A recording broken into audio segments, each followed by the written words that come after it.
It's time for Michigan Sports Talk Morning Show, broadcasting live all across the state of Michigan and Northwest Ohio. This is X's and Bros. Crowd is sacked again. Oh, John, go! Swings it out to Sadiq Bey. Defended in the corner. To Abdul-Rahman at midcourt, extra pass. And it goes for the win! The three-pointer by Jordan Poole. Here's the give. Walker! Kenneth Walker! Touchdown! Sparty! Goff's got it. Back, looks, throws, ends up. Yes! Caught! Touchdown, Detroit Lions! They did it! Amon-Ra St. Brown in the receiving end! Sends one to deep left center field. Back it goes, and that ball's out of here! A grand slam from Miguel Cabrera. He's got 2 goals. Larkin in on goal. Scores! His first career hat trick in his 7th season for Dylan Larkin.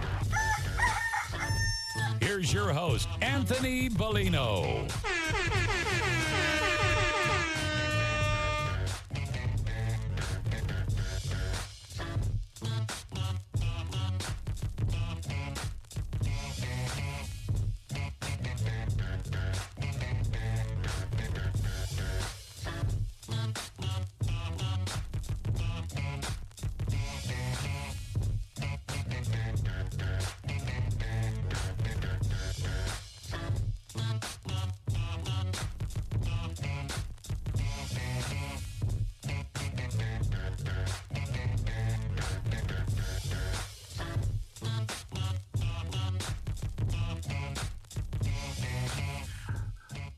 Welcome into X's and Bros on the Michigan Sports Network. Brian Elke here. Anthony Bellino. He's logging on right now. He's here. Don't worry, people. Good morning, Ryan. Can you see me? I can see you. You can see me. Good, man. How are you? How's life? How are things, brother? You know, it'd be a lot better if, our teams can make the playoffs. Sometimes it's just not enough when you have, this really long playoff streak. Fans all of a sudden, think they deserve something more. And then you kind of go, 10 years without the playoffs, and then you see, this Nepo kid, miss a wide-open goal to try to pass it in front of a goalie. But, playoff streaks or tournament streaks, however you want to phrase it, just aren't cool anymore. You get there and you remember, the Lions, for example, right? I mean, you get into the playoffs, you remember, what it was like for some of the other teams, because even the Pistons' most recent venture to the playoffs, that they didn't have a real chance. I mean, we all knew that. They were in there, but they were not. They would have been lucky to win a game, And the Lions it felt different, right? And I just, last night, you got a point, right? So that's good. You didn't lose in regulation. You lost in overtime. You got a point. But outside of that, man, that's a tough way to start this stretch right now that they're going into with 4 games left amongst 4 of the top teams in all of the National Hockey League. I mean, this is brutal. I mean, there's 3 straight road games ahead. Mm-hmm. And then you come home and get the Rangers. It's not great. It's this is it. This is the stretch right here. They're either going to do well and keep themselves afloat and maybe advance and add some points, or they're going to be bounced out of the playoffs. That's what it's going to be. Now, please tell me you've seen the replay of the Jeff Petrie pass in front of the goal. Yeah. Even watching it, I watched it live. Even watching it live, how do you pass that up? Then you see the replay, and you're just like, why? Why are you passing that? The goalie is already front of the crease, on the knees, leaning forward, and you're like, yeah, I'll pass it to where he is right there. Not, the nice, 15-inch wide open part of the net you could just flip it into. Let's pass it. Yeah. I mean, look, what are you going to do? It's a split-second decision. I know, but when it gets to this point in the season, to games like this is where individual plays start getting pointed out of like, if only this happened. The spotlight, if you will, right? Yeah. It's the yeah, I mean, look, and they had what? They were up 2-1, feeling pretty good. Gave up a goal. It was like, beginning of a first period, you give up a goal in 20 seconds, Mm-hmm. That's how it normally happens. Not ideal. Yeah. So that third period lead lasted, not even a shift. Yeah, and it's tough, man. It's this is what we wanted, right? It's a step in the right direction. This is meaningful games at the end of the year, right? And I think it just hurts more just because there was that 8-game losing streak after you were climbing up like near that first wild card spot, and then the garbage patch came along, and Dylan Larkin got hurt, and it felt like it all fell apart. It wasn't like this slow build into the wild card race. It was, no, we were the wild card team, and then we blew it ourselves. Yeah, we let that all slip away. Right, that's what makes this year like almost sting more. It's not because like, hey, it's not like we were clawing and fighting to get to this spot. It felt like we had this spot and just completely blew it. We were right there. We were in position. We had it. We had it in our grasp. They said on the broadcast just like 12 games ago, Washington was like 9 points back of the wild card spot. I mean, the Wings had a 9-point lead and lost 8 of 12. That's all it takes. Yeah, just takes a nice losing streak. A ridiculous one too. That losing streak right there was pretty damning. I mean, that was when you look back as you just mentioned about the positioning, right, in the wild card and where they were at, and oh man, you're right there. You're in position. All you need to do is just maintain, and just to lose 7 consecutive games is backbreaking. And now you're in the spot where you need someone to do the exact same to help you out here, and I just don't know if that happens, man. I don't know if that happens. I think that this team has played some really good, really fun hockey throughout the course of the season. And we're kind of stuck right now. That was a crucial game last night where 2 points was huge. I mean, 1 point is, like I said, at least you got a point out of it. But the other thing about that 7-game losing streak is that, okay, the Avalanche are in there, the Panthers are in there, the Golden Knights are in there, like, fine. But you lost to the Arizona Coyotes twice. You lost to the Islanders, right? You lost to the Sabres. Those were some games there that were, must wins without saying must win. I mean, that's what they were. And they blew some really, really good opportunities. Even if you got like 2 wins and an overtime loss through that, what's 5 points right now? A 3-point lead in the wild card. Right? All the difference in the world, right? All the difference in the world. And that's asking to go, 2-4-1 through that stretch. And they couldn't do it. And that's why, last night hurts pretty bad. It hurts about as bad. Game goes into overtime. You're like, all right, turn on some Rascal Flats. It hurts the most. Just getting so close. Oh man, what hurts the most is that right there. That is painful. All right, we'll step aside when we return. The NFL is making some changes, and some of those changes are because of your Detroit Lions. We'll talk about them next here. X's and Bros, Michigan Sports Network. Huge here for the Michigan High School Athletic Association.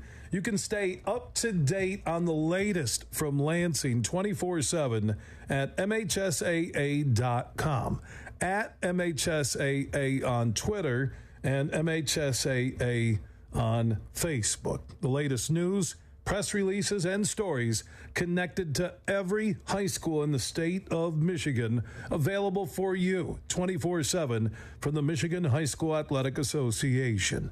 Log on to MHSAA.com, at MHSAA on Twitter, and MHSAA on Facebook.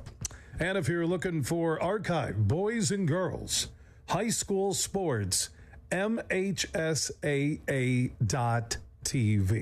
That's MHSAA.TV. 24/7, everything you need to know about high school sports in Michigan. Log on to MHSAA.com. We played for the thrill, that rush you feel with the game on the line. I'm Herman Moore, Lions All-Pro wide receiver. Now, with Eagle Casino and Sports, the new sportsbook app from Soaring Eagle, anywhere I'm at, I'm still in the game. Sign up now and get up to $1,000. That's right, up to $1,000 for a risk-free bet on your next favorite underdog, parlay, or prop. Eagle Casino and Sports. Made in Michigan, made for Michigan. Must be 21 or older and in Michigan to play.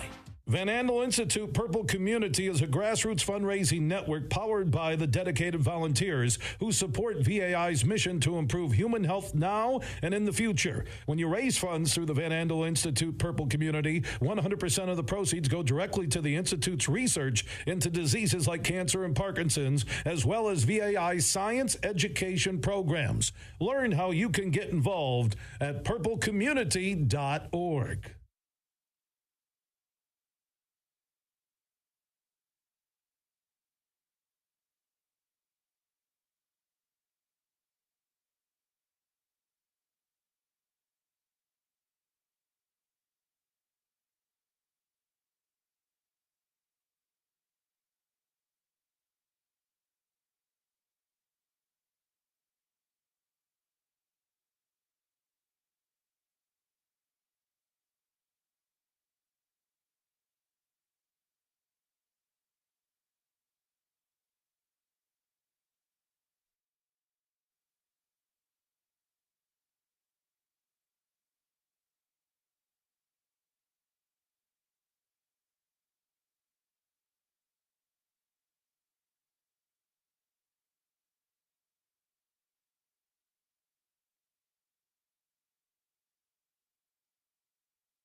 You're listening to Michigan's statewide morning show, X's and Bros, right here on the Michigan Sports Network.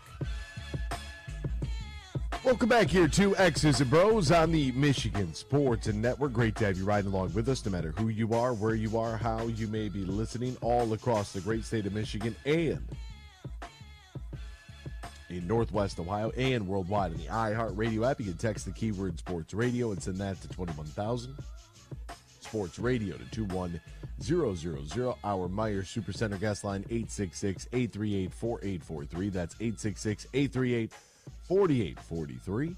We're on Twitter at XB Mornings, Facebook, X's and Bros, and, of course, good morning to our television audience as well on BCSN and streaming live on our YouTube page at Michigan Sports and Network. Watch the replay. A replay's on right now on Bally if you want to watch it, Ryan, just in case you want to get or Ben, if you have a television in the studio, you can rewatch Wings Caps on right now if you'd like to. That's what I decided to throw on. How are you this morning, Ben? By the way, I didn't even ask you. I'm doing well. I mean, what a jerk! Jeez, that's all right. How was your what was today? What is today? Wednesday? How was your day yesterday? It was good. Watched the Wings. Heartbreaking, but do anything fun after the show? No, just went to my other job. Oh, yeah. Goodness gracious! What do you do for your other job? I work at like an electrical company. I do we're a distribution center for parts for electricians. Oh, okay. So I work at the counter, and so electricians come in and they need stuff, and they need 3 30-watt light bulbs. And you got exactly. All right. That's my see. I'm always giving love to the tradespeople too, like electricians. I had no idea. Yeah. The whole time. I give some love to some distribution centers that supply the parts. I can only imagine the questions that you got during COVID when all of the supply chain was just a disaster. Well, I wasn't actually working counter sales back then. I was out in the warehouse. Oh, lucky. Well, out in the warehouse, then you saw like the ramifications. But anybody working any counter during the COVID era when the supply chain had just crumbled. Yeah.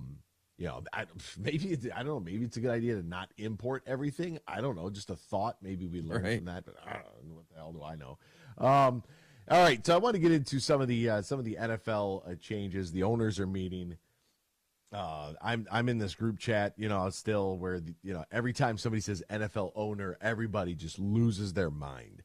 What do the owners have to do with this? Like that they didn't. These people didn't even understand the process of what it takes to get a rule changed. Like your team takes it to the ownership group, which then takes it to the league meetings, to the competition committee. They vote on stuff. Like that's where it comes from. Sheila Ford Hamp is not sitting there going, we should ban the hip drop tackle. It's not what she's doing, right? The league and the competition committee might be looking at that separate from the ownership. They might kick it to the ownership with their data, and then they can vote on it. But for instance, like what Dan Campbell and the crew have done, is they had an idea, and they said, you know what we should do? If you win a challenge, you should get another one. So now, instead of 2 challenges, you used to have to win both of those challenges to get a third. Now, if you just get 1 correct challenge right, you'll get a third. Challenge everything. I mean, it's I don't mind the new rule. That's not what bothers me. What bothers me is that we have to keep going back to, actually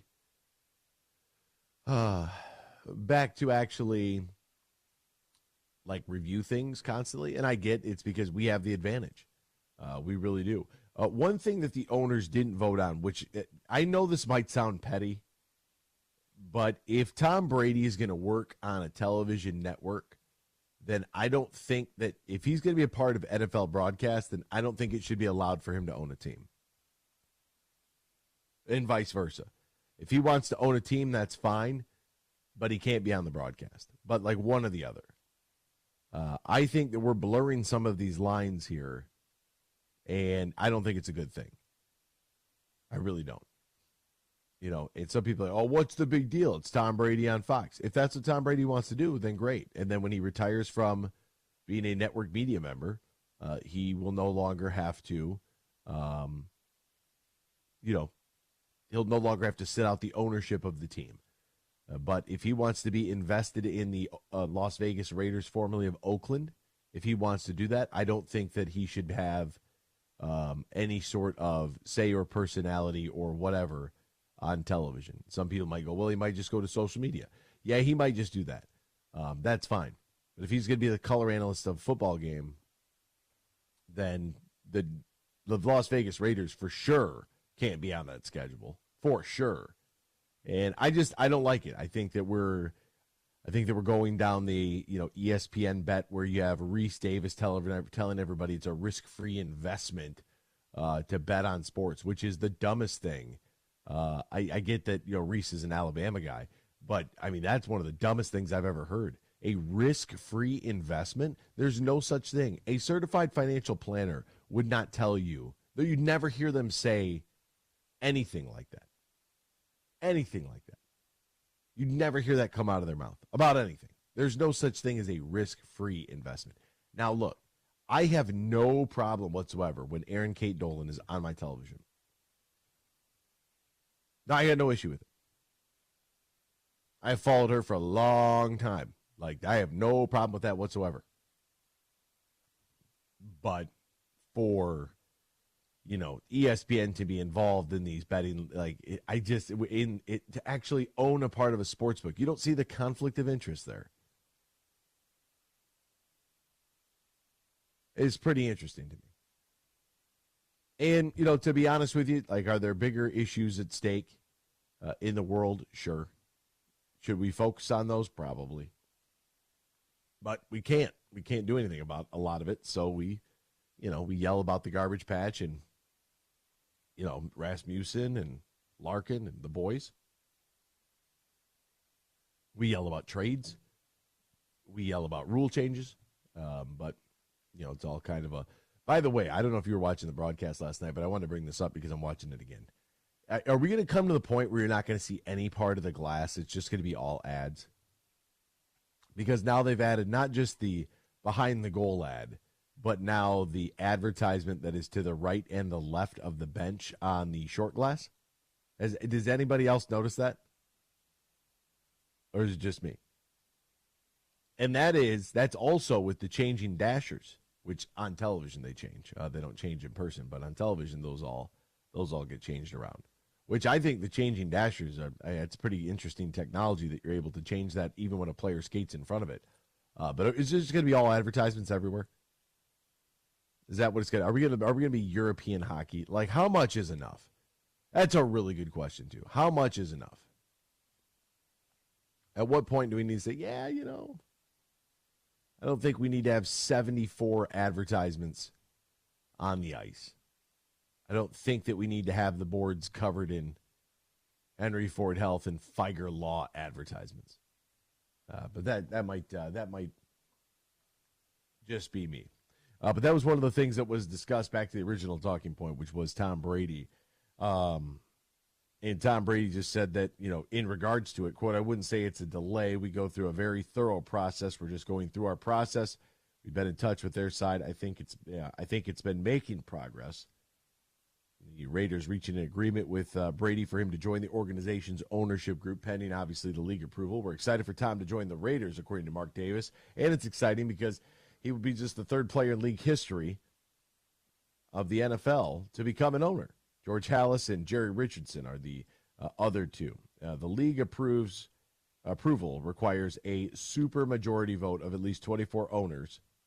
Membership did not vote on the matter this week. It is scheduled to reconvene in May. Supermajority, 24 out of 32, also known as 75%. I actually like that. I think that's the way most things should be. I think that most people should be, if you're playing in a league, most people should vote for it. I mean, the new kickoff went 29-2, or 29-3. I'm sorry, simple math. That's a really good vote there for the kickoff. And there's great audio out there from Jeff Darlington explaining the whole thing, so we'll play that for you here today in case you're still unaware of how it's going to work. I didn't like the changes at first because I'm a traditionalist, but the more and more that I look at it, the more and more that I read up about it, I really think it actually might have a positive impact on the game. We'll step aside when we return. Red Wings last night. We'll dive back in. Don't go anywhere. X's and Bros, Michigan Sports Network. Bill Simonson here for my good friend Josh Garvey. Now, he's a managing shareholder at Dorn Mayhew's Grand Rapids office. Their world headquarters are in Troy, Michigan, on the east side of the state, and they have locations all around the world. They have over 550 motivated accounting professionals, 90 years in business, and I mentioned the 10 offices worldwide. So if you want to connect and partner with one of the top CPA, accounting, and business firms in the world, they're right here in Michigan. Dorn Mayhew's Troy office on the east side of the state, and Josh Garvey is the managing shareholder for their Dorn Mayhew GR office. Right there by the S-curve, you'll see the new Dorn Mayhew sign. You can find out more. Just Google Dorn Mayhew. That's DOERENMAYHEW or Dorn.com. They're one of America's and the world's top CPA, accounting, and business firms. They're Dorn Mayhew. Save big on fuel with M-Perks. Earn points on your Meijer purchases in-store and online. Then use your points to claim a fuel reward and save up to $1 off per gallon of gas at Meijer. Claim your M-Perks fuel rewards in the Meijer app and ID at the pump to save. Plus, earn points for qualifying Meijer Express purchases and look for exclusive Meijer Express offers. Download the Meijer app to sign up or see Meijer.com to learn more. 10 cents to $1 off per gallon based on points earned. Exclusions apply. Not valid in Wisconsin. Max 30 gallons. Roast Umber is a farm-direct coffee sourced from Central American farmers and roasted in Grand Rapids. And also the Nitro Cold Brew Coffee is a convenient and healthy option for energy with no sugar or additives. Look for it at your local retailer or at roastumber.com.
This is X's and Bros on the Michigan Sports Network.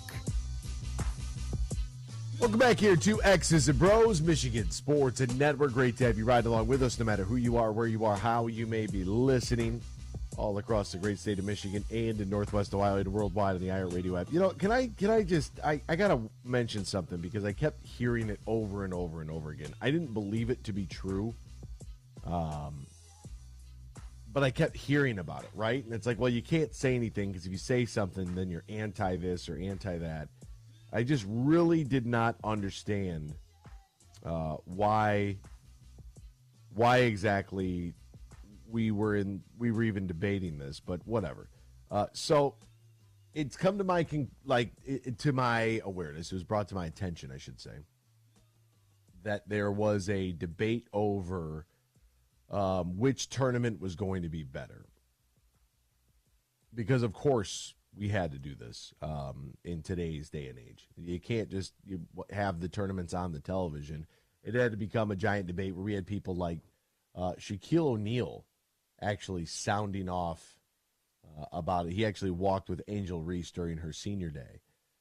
This isn't an anti-anything. This is just a factual information. Right, don't let the facts get in the way of a good story. Don't let the stats and the numbers get in the way of a good story, right? And so ESPN, which a lot of us watch, right? A lot of us have the 4-letter network on a TV at some point throughout the course of the day. They've gone through their ups and downs as they have kind of steered from sports and news to entertainment to radical to back to sports. Who knows what they're doing? Anyways, like the big conversation was if everyone's saying, the women's tournament was going to be more watched than the men's. Nobody cares about the men's tournament. Nobody cares, and that because it's a constant theme that we're hearing right now in other places of our country. Basically, nobody cares about whatever. And it's like, okay, all right, sure. Think whatever you want. I don't care. The ratings came in. Television ratings came in. And despite your identity politics or whatever game you want to play, no, the numbers are here. The stats, the facts and the figures do not lie. And it's not to take away, because every time you say something like this, somebody's panties get all in a bunch, and they go, well, you just, Caitlin Clark, go ahead and watch her. I've seen her play live in person multiple times. Good luck. Great. That's awesome. Congratulations. I'm happy for you. I'm happy for her. I'm happy for the sport. It's great for revenue purposes. These are awesome TV numbers that they're going to be able to, send on to advertisers that's going to generate more money for when football breaks away from athletic departments and everybody's on their own. They're going to need this to substantiate their claim for cash, right? But the NIL market is always it's going to continue to be a little bit different on the ladies' side. I mean, you got the two twins down in Miami. I don't know if they've combined to average more than double-digit points. It doesn't matter what they do on the basketball court. They're hot. That's what it is. And so they have millions of followers on Instagram because they're good-looking. They're attractive people. They're going to make money off of their attraction. It's not something you have to do, not something you necessarily have to work for. It's just luck of the draw. You come out looking sexy. You play a sport. You're going to be in shape. What do you want? Sorry for being Captain Obvious here, but a lot of people just won't say it. And I don't understand why they just won't say it. Just call a spade a spade. What's the issue here? So almost 5 million viewers for Caitlin Clark in the Iowa Hawkeyes in their last game. That's great. Was it their last game? I don't know. I'll pull up who they were playing. That's awesome. Just shy of 5 million. That's a record. For this stage of the tournament, it's a record. If Caitlin Clark makes it to the end, they're going to do record viewership for their sport, right? But we don't compare tennis television ratings to the NFL, do we? No, we compare the NFL to what? Typically the NBA or Major League Baseball. We don't compare hockey ratings. What does the NHL do on TNT? What does that do in comparison to the NBA on TNT? And what do both of those do in comparison to, I don't know, Sunday Night Football? They get clobbered. There was another announcement yesterday, we'll get to it later out in the show, from the NFL where they, most of the leagues, there was kind of like this unwritten rule, like we're going to respect your space. And one of the things I really like about college athletics, because the teams spend so much time around each other, and I think that this is probably what's going to happen in the new revamped world of the Big Ten and all of this travel, is that, they'll try to schedule so like your men's and women's basketball team will go on the road and play like back-to-back nights or play in the same night, right? I always thought that was a great idea. And if you play the men's game earlier, then you might get some fans to stick around and play for the women's game. So if you did like I don't know if they would, do that because of Fox and TV, but that's what I would look at doing. Or maybe they'll play on back-to-back nights. And all the the men's team or the women's team, whoever plays first, they can do like a Zoom call and they can all get back on the flight. Like you see a lot of men's and women's teams go support each other, right? It's cool. It's only a competition on the outside. That's all. They just want to play sports. They just want to play. They want to have fun. They want to win. That's all the kids care about, really. They want to make money now. But outside of that, they don't get into all this nonsense. The only reason I get into it is because I'm tired of hearing non-factual information. Like, don't come at me and tell me that LeBron James averaged 100 points a game. It's factually not true. And so at some point, somebody's going to have to say something about it. And 5 million viewers, almost 5 million viewers, is a really good number for that game, for Caitlin Clark. Watching her complain to the refs and then watching her dad yell at her about complaining at the refs was actually really fun. It's always very awkward because she's like MFing everybody and her dad's just like in the stands like, oh my God, I raised a heathen. But let's go day one, Oakland, Kentucky. Right? That's a fun game. A lot of us had like a little stake in that game because Oakland's a Michigan team. Oakland versus Kentucky. Kentucky, name brand. Oakland, not so much. But Oakland, little Cinderella story action here. So maybe that will help things. Did it help things? It did. Almost 6.25 million viewers. Simple as that. NC State, Texas Tech, 4.6 million viewers. UConn versus Stetson, 2.56 million. Duke versus Vermont, 4.5 million. James Madison versus Wisconsin, which I didn't even get into how right I was about that game. 12-5, baby. JMU, let's go. 5.21 million. 5.21 million to watch James Madison in Wisconsin. That was a 5-12 matchup. Did almost 5.25. North Carolina versus Michigan State. I don't know. Maybe Ryan will be able to add it to the sheet if he knows what that number looked like. But North Carolina, Michigan State, college basketball. Day 2, prime time on the 22nd. Absolute juggernaut. Does anybody know how many millions of viewers watch that game? How many million? Because look, don't let the facts get in the way of a good story. People are telling me that this tournament's more interesting than that one. No, it's not. People are telling me that this tournament's going to have it. That's an opinion, though. So if you think that, that's fine. The majority of people probably don't think that. The overwhelming majority of those people are just going to be silent about it because they're so tired of hearing about this stuff coming at them from all different directions. Because anytime they say something, they get labeled as some sort of term, and then it just spirals out of control. So I'm here to speak on your behalf. No, it wasn't, and no, it's not.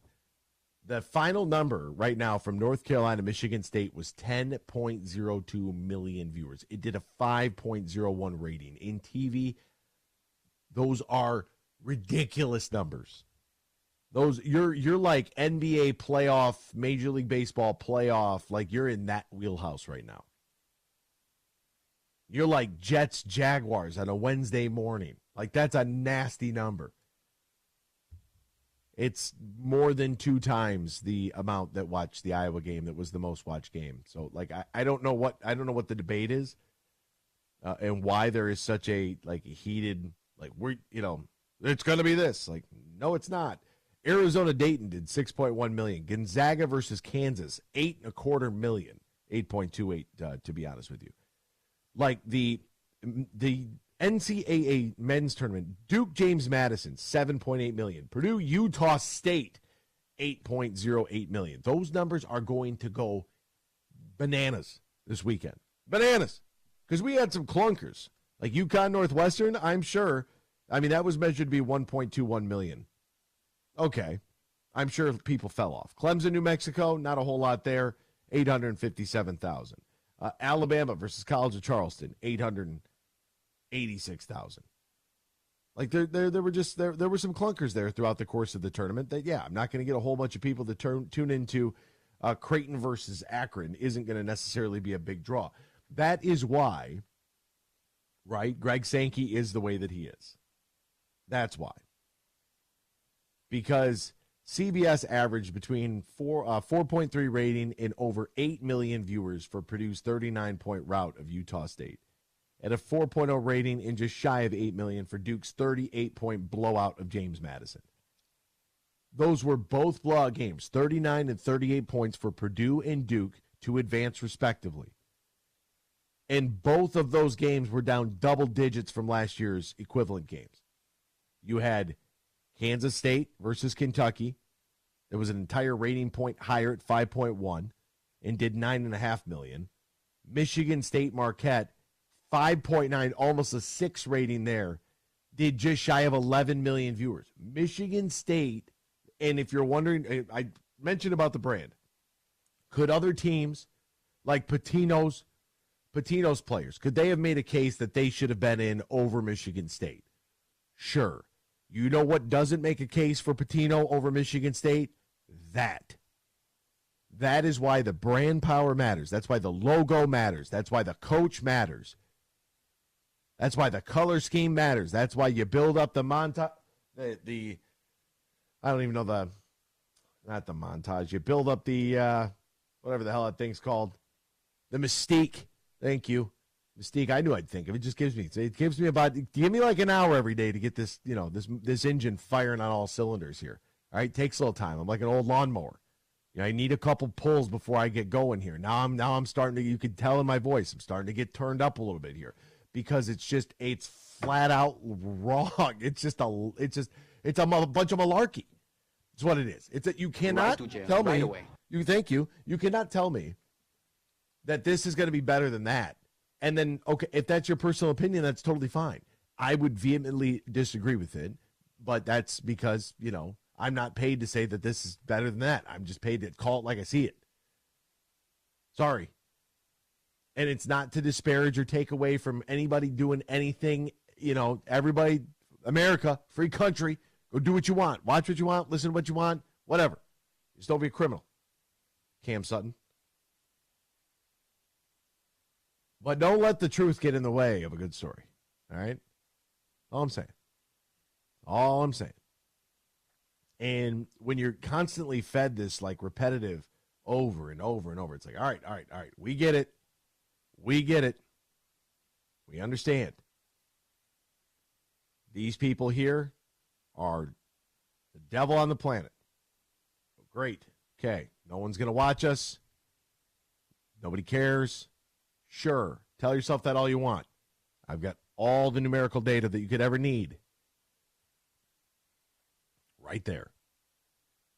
And all that does, right, that doesn't take into consideration like, social media and other ways you can measure success, right? Because think about it like this. If you wore some markets, in radio, for example, some markets are diary markets. So they'll send you like a little diary and then you fill out like, what time, what do you listen to, how much, what's your yearly household income, what stations you listen to for about how long, right? And you go through in your mind, you try to like figure all this out, blah, blah, blah. In other markets, they give you a pager. It's called the personal, the PPM, the personal people meter. And what you have to do there is they give you this meter, and you can carry it around for up to 2 years. And it basically acts like a pager, and they'll pay you X amount of dollars a month to wear this thing. And it's going to pick up radio signals, and it's going to store that data, right? That's how they come out with the PPM market. So if they're going to offer you $20 a person per week, and you have 4 people in your household, right? And the average month is 4 weeks. It's $80 per person per month. Multiply it by 4, $320.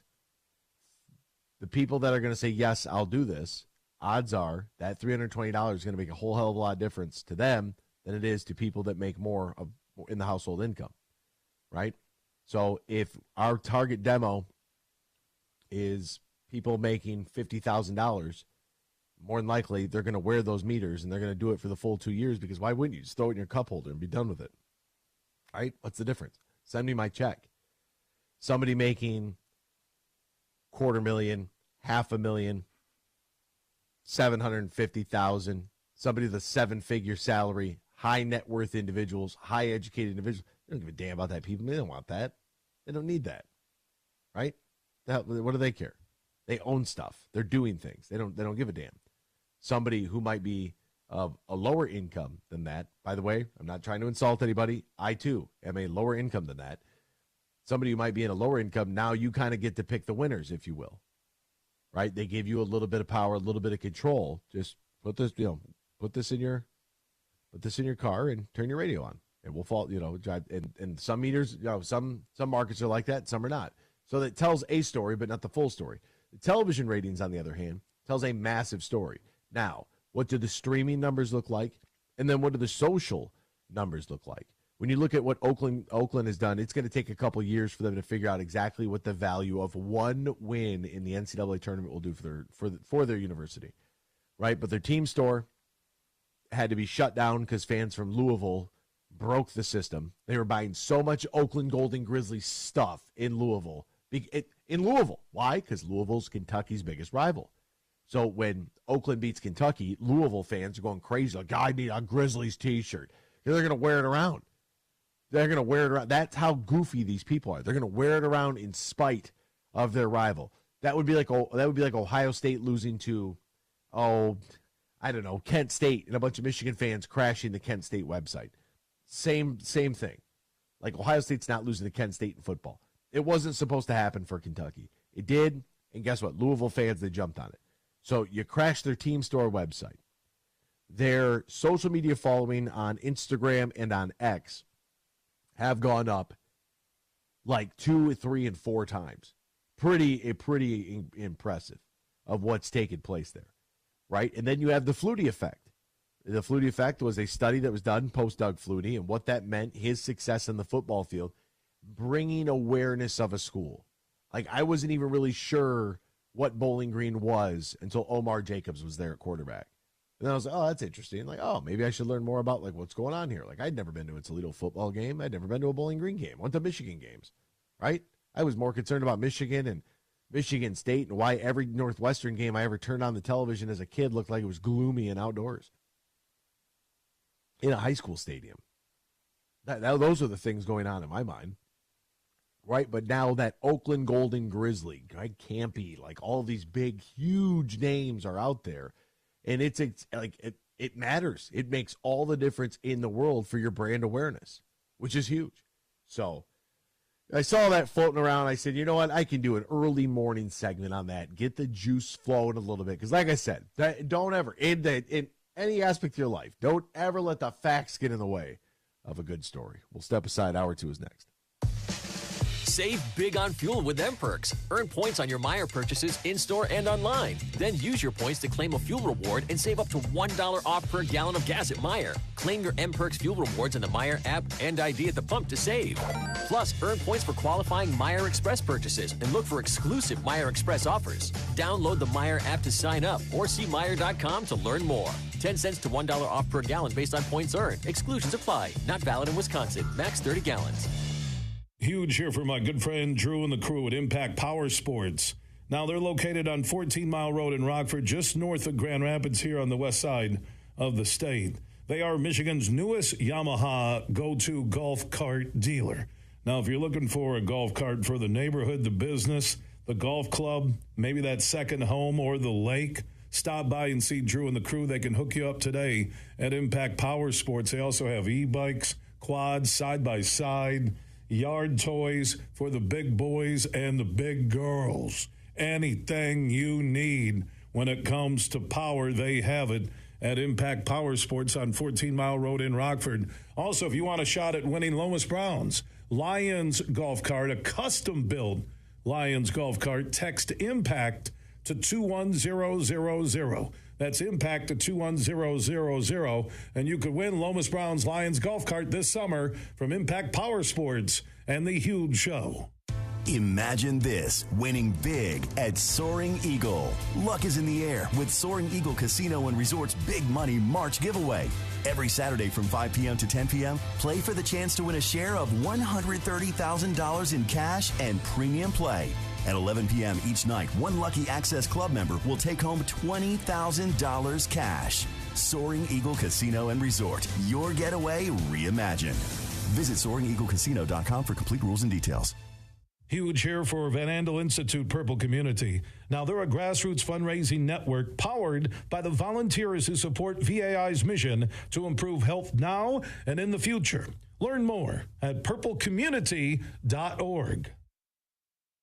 The Freddie the Pizza Man Foundation is dedicated to providing support to families and Michigan schools touched by autism. We invite you to join us in supporting these families and schools by making a donation at freddythepizzaman.com. With your donation, you can help provide essential resources that can make a real impact. Visit freddythepizzaman.com to make a donation and to learn more about the foundation's mission. That's FREDI thepizzaman.com. Together, we can make a difference. Huge here. AB's doing a heck of a job, and I'm ready to drop some huge opinions about what he's talking about later today at 3 on the Michigan Sports Network.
Good morning, everyone. It's time for Michigan Sports Talk Morning Show, broadcasting live all across the state of Michigan and Northwest Ohio. This is X's and Bros.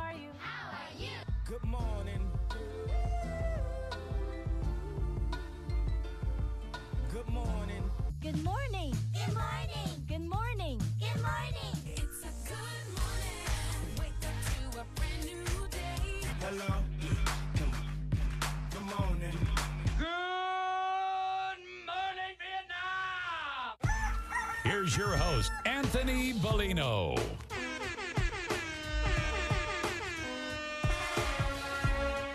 Rise and shine, folks. Welcome back here, X's and Bros on the Michigan Sports and Network. Br0's, Ryan Elke, Anthony Bellino, all joining you. Thank you for joining us, no matter who you are, where you are, how you may be listening all across the great state of Michigan and in Northwest Ohio and worldwide on the iHeart Radio app.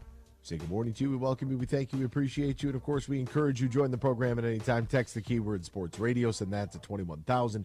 Sports Radio to 21000. Our Meyer Supercenter guest line, 866-838-4843. That's 866-838-4843. Run Twitter at XB Mornings, Facebook, X's and Bros. And, of course, good morning to our television audience as well on BCSN and streaming live on our YouTube page at Michigan Sports Network .com. To that to find our website, xbmornings at gmail.com is our fan feedback email inbox. You can find us all individually on Twitter.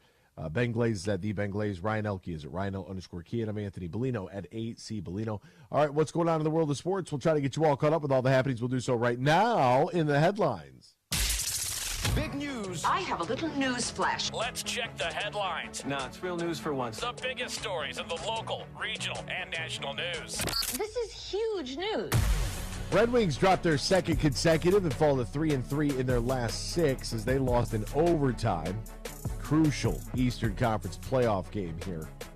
Crucial. 10 games remaining after this one. That one hurt bad last night. 4-3 in overtime. More on that game coming up here in just a little bit. But by the way, Alex DeBrincat with a goal and an assist. Perron had a goal. Patrick Kane had a goal. JT Compher had a couple of assists in the game. Dylan Larkin added one as well. Just some untimely plays that we will dive into. Canyon Barry and Jimmer Fredette headline the United States 3-on-3 team. USA Basketball announced its 4-member men's 3-on-3 national team for the Paris Olympics. I don't even know, outside of Jimmer Fredette, what is going on here. Canyon Barry is the son of Rick Barry. Played 4 years in the G League and overseas, is a 3-on-3 specialist. Look, I'm sorry, but there's a 3-on-3 Olympic basketball game. Are they doing regular basketball at the Olympics? Or are we doing 3-on-3? Like, what in the world? What is happening here? A federal judge at Jacksonville sentenced a man by the name of Samuel Arthur Thompson of St. Augustine yesterday, according to court records. On Monday. He was convicted in November of producing, receiving, and possessing images of children. You know what I mean?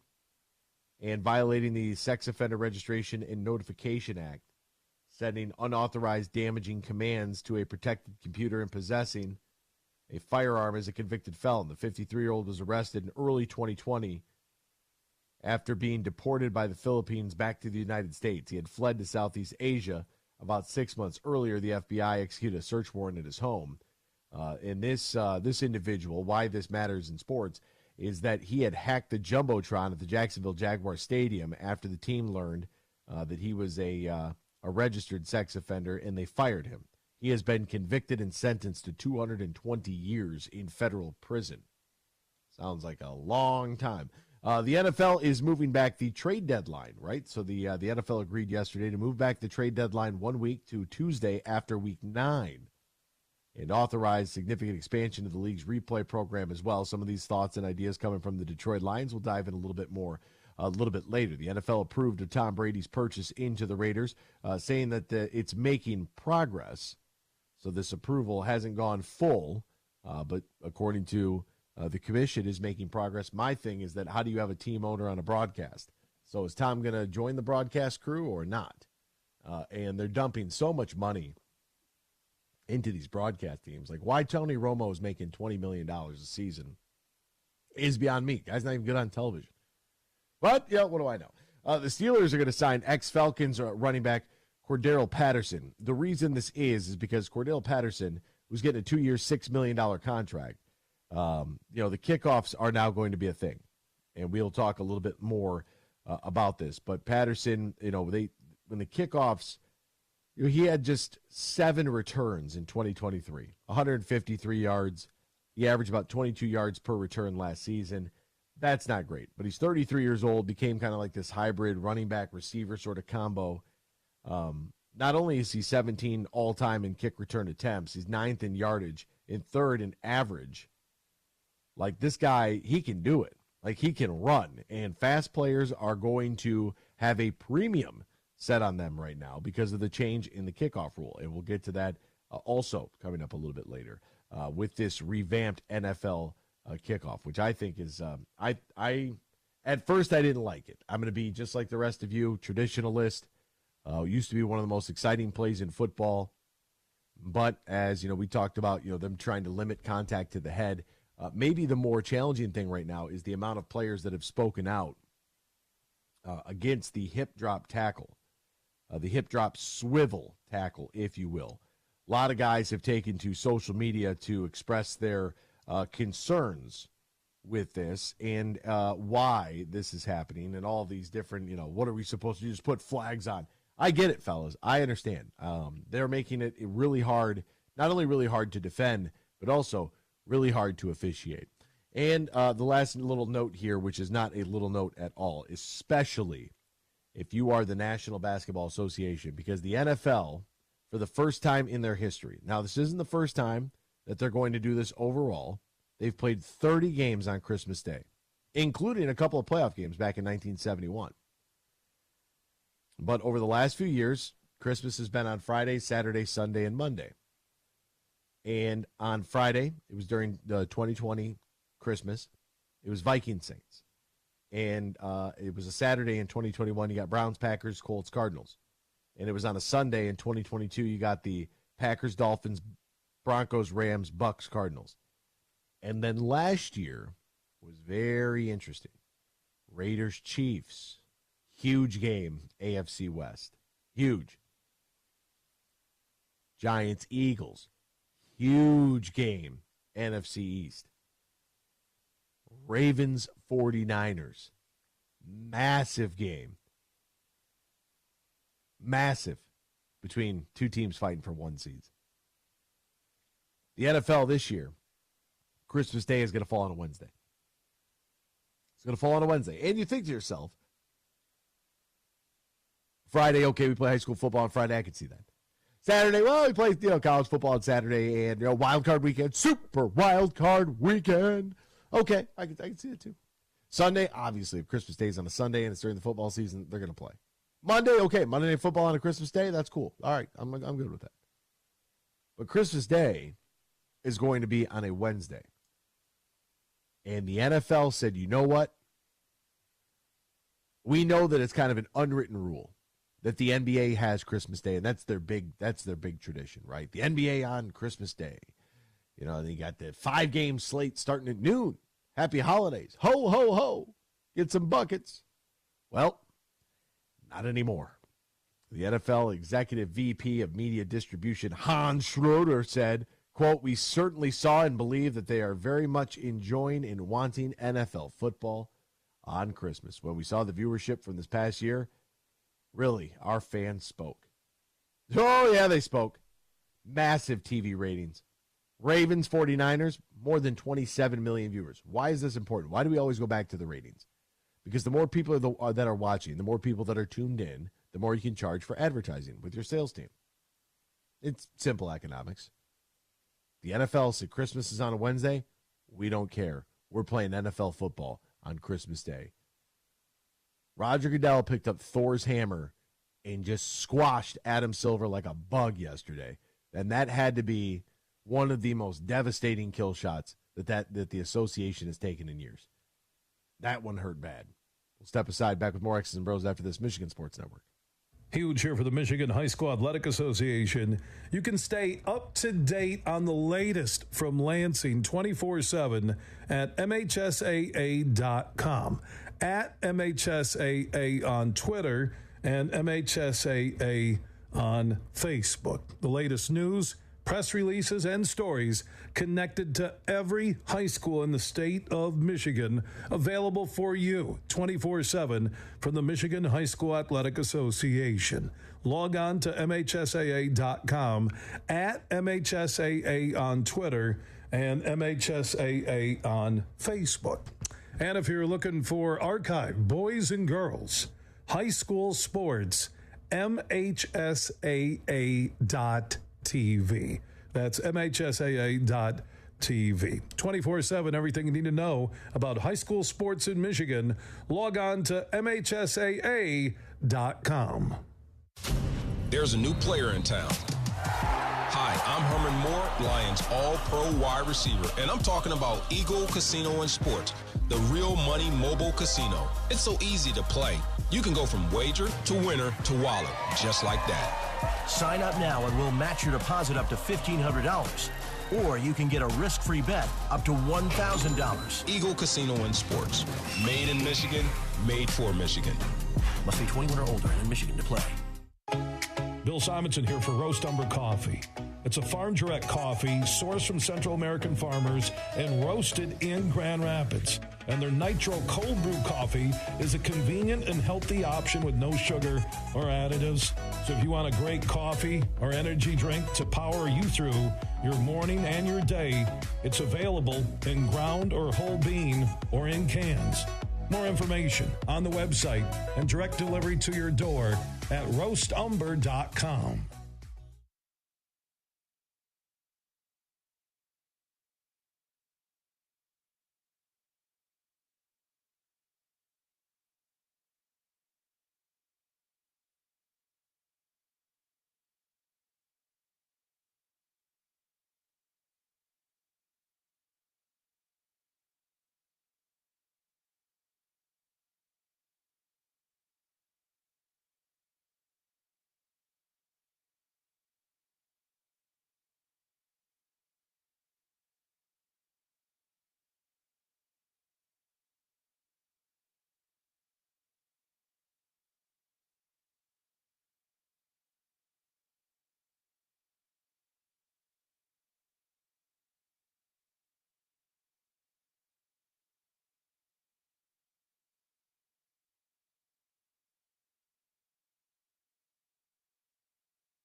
You're listening to Michigan's statewide morning show, X's and Bros, right here on the Michigan Sports Network.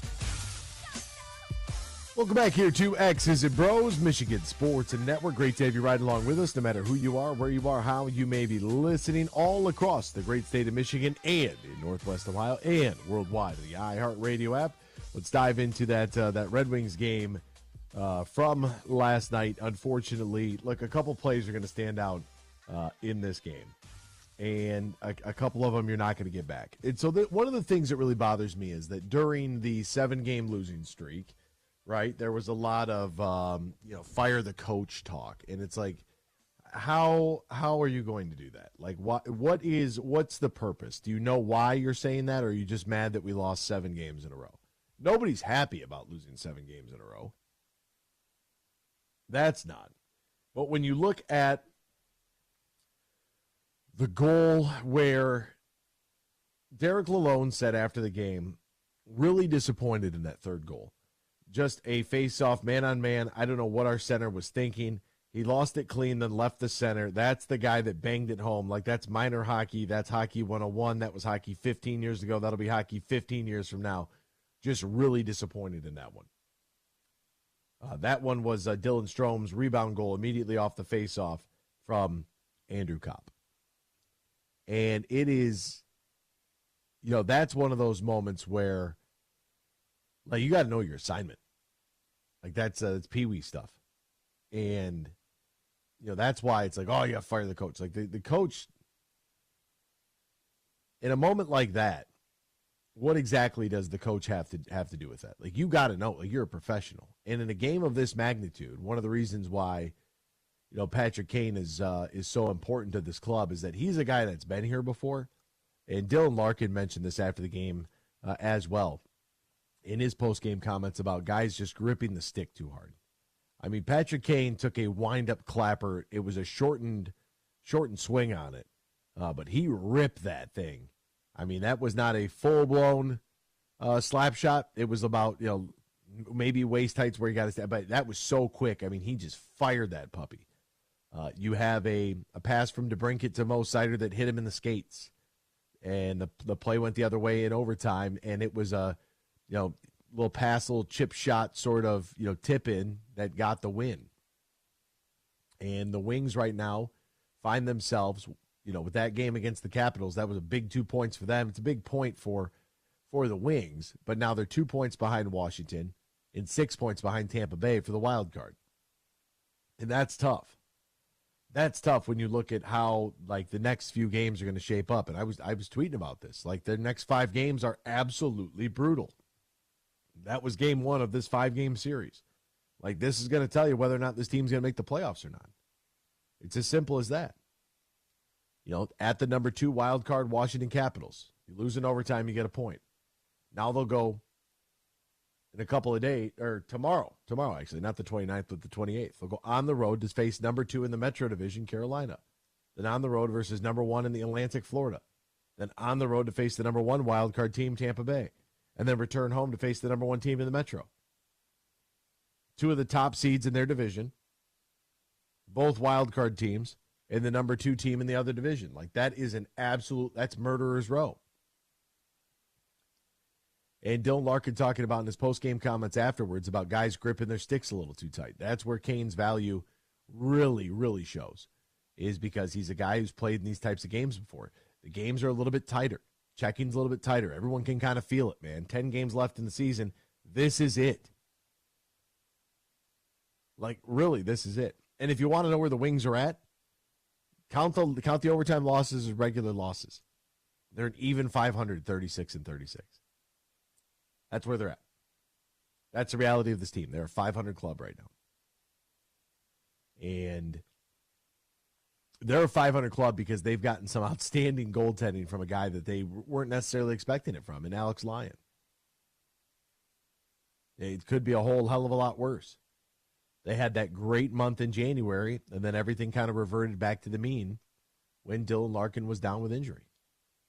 Should one guy make that much of a difference? No, we got to, in my opinion, that Kane, Larkin, DeBrincat line's got to happen. That's the one. That's the one. And it makes things difficult.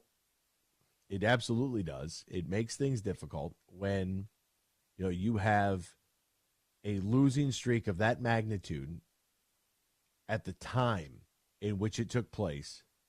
It's just tough.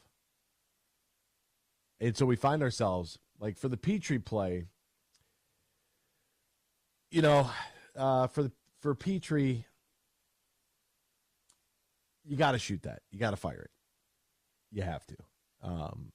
But, if you don't play in a lot of those situations, or if it catches you off guard, it's a split second. But that's what separates, the professionals. That's what makes you a National Hockey League player, is that you put that one away. Next time, if there is a next time, I don't doubt at all that he will fire that thing on the net. Sometimes there's an open net, man. It's it's like an open corner three. Sometimes you just miss it. And he decided, for whatever reason, to pass the opposite side, far post. That didn't work out. Watching the Wings last night will give you a heart attack. Wings will have a hard time in the playoffs trying to play catch up.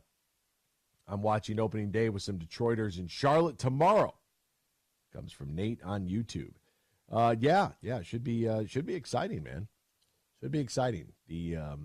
We're in April in the D mode, if you will. Nate in Charlotte. Does Nate live in Charlotte? Is he a transplant? Is he one of those people that moved to greener, sunnier, warmer pastures down there in Charlotte, North Carolina? That's a good question.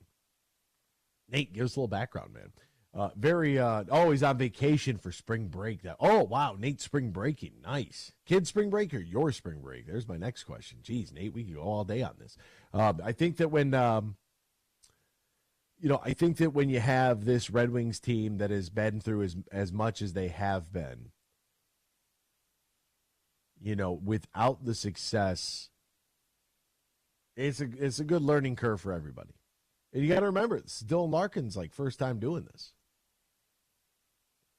It is. It's the reality of the situation. Was I upset over last night's game? Yeah, a little bit. I was a little bit upset. But for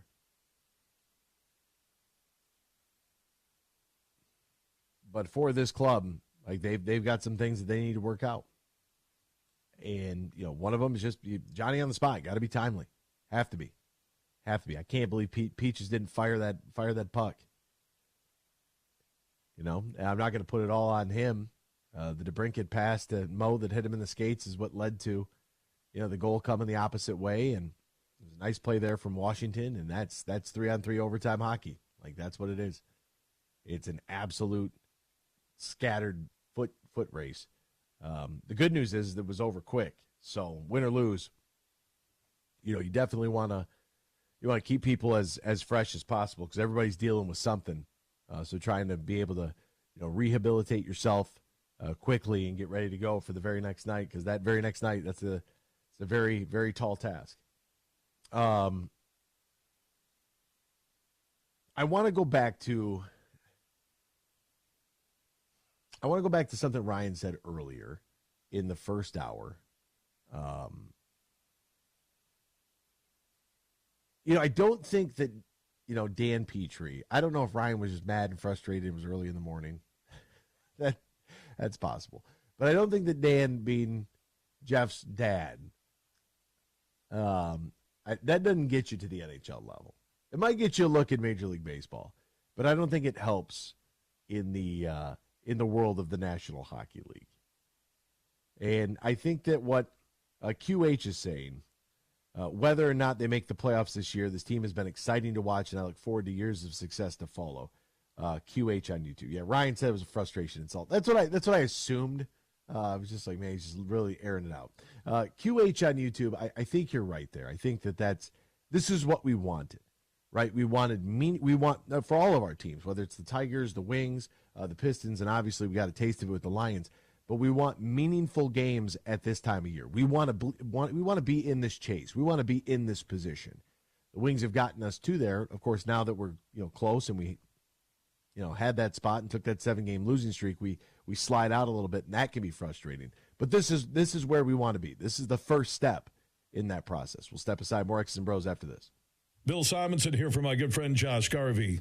Now, he's a managing shareholder at Dorn Mayhew's Grand Rapids office. Their world headquarters are in Troy, Michigan, on the east side of the state, and they have locations all around the world. They have over 550 motivated accounting professionals, 90 years in business, and I mentioned the 10 offices worldwide. So if you want to connect and partner with one of the top CPA, accounting, and business firms in the world, they're right here in Michigan. Dorn Mayhew's Troy office on the east side of the state, and Josh Garvey is a managing shareholder for their Dorn Mayhew GR office.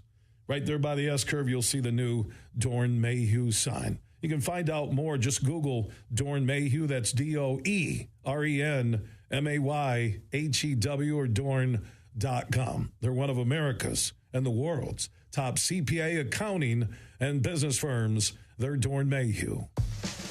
Save big on fuel with M Perks. Earn points on your Meijer purchases in-store and online. Then use your points to claim a fuel reward and save up to $1 off per gallon of gas at Meijer. Claim your M Perks fuel rewards in the Meijer app and ID at the pump to save.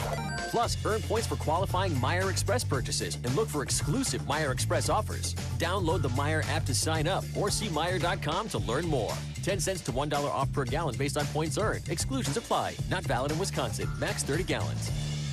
Huge here. AB's doing a heck of a job, and I'm ready to drop some huge opinions about what he's talking about later today at 3 on the Michigan Sports Network.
Can't call in? Text us using the keyword sports radio and send it to 21000 or tweet us at XB Mornings.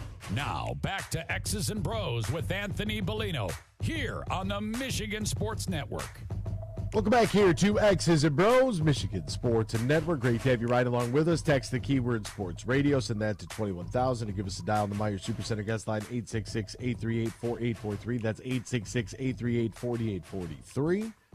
Michigan had the introductory press conference for their new head coach, Dusty May, 126-69 in 6 seasons as the FAU head coach. Boy, the story about how he got there in John Beilein driving over across Alligator Alley is what they call it to get from Naples to Fort Lauderdale.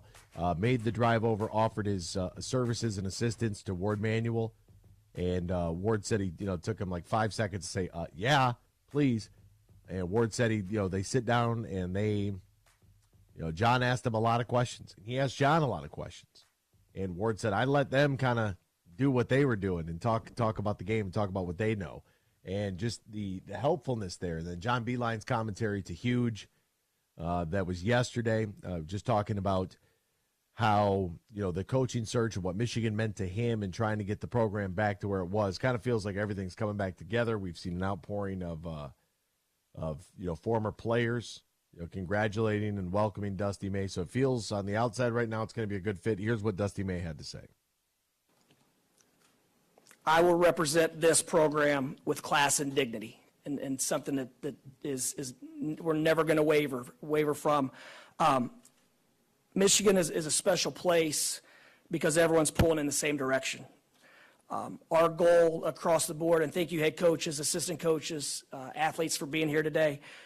We have a goal to develop young people and compete for championships, and that goal will never change. But this is one place that everywhere you go, and I didn't know it until I lived in this state down the street, the pride, respect, and admiration for that Block M, for the brand of Michigan. I've never been at another university that had as much pride as every alum, student, whoever I come across has in this place. So that's very, very unique. As far as style of play, our goal is to be enjoyable to watch. We want to win championships, but we also want to put fans in the seats and be easy on the eyes. When you watch us play, you should see teamwork. You should see efficiency on both sides of the basketball. But our identity will be teamwork, passion, and togetherness. The details will work themselves out. We'll figure that out later, but watching Michigan basketball will be enjoyable.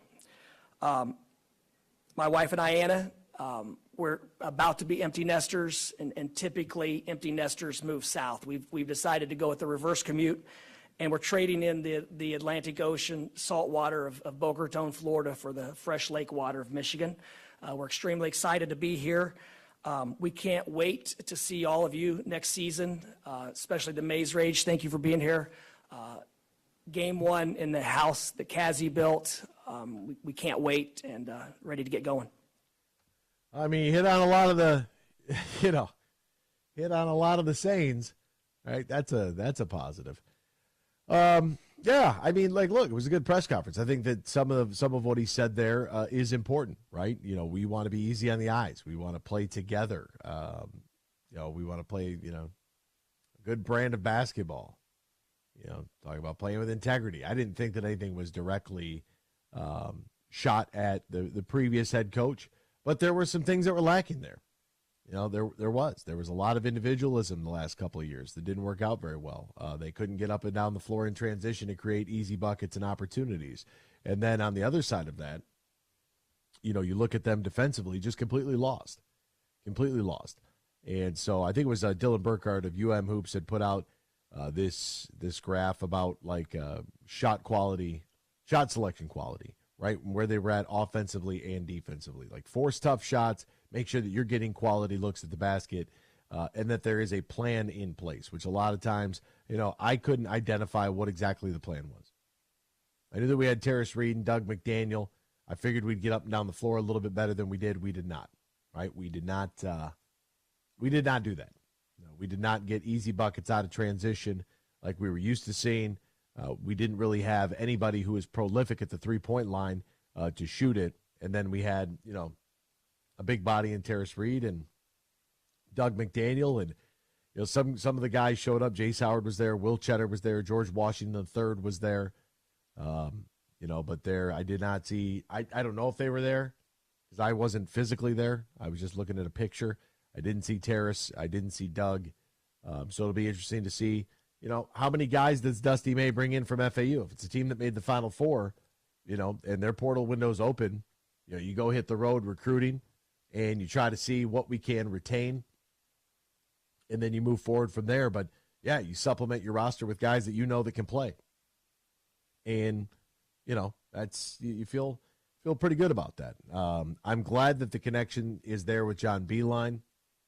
I think that's a really good sign. Yesterday we spent a lot of time talking about Tom Izzo and the Michigan State Spartans and talking about Grind Week, right, and having the alums come back and what that means. There's got to be a lot of connectivity there between – coaches and players. And I know that Juwan was out there supporting Kim Barnes-Rico during their NCAA tournament berth. So, that's cool.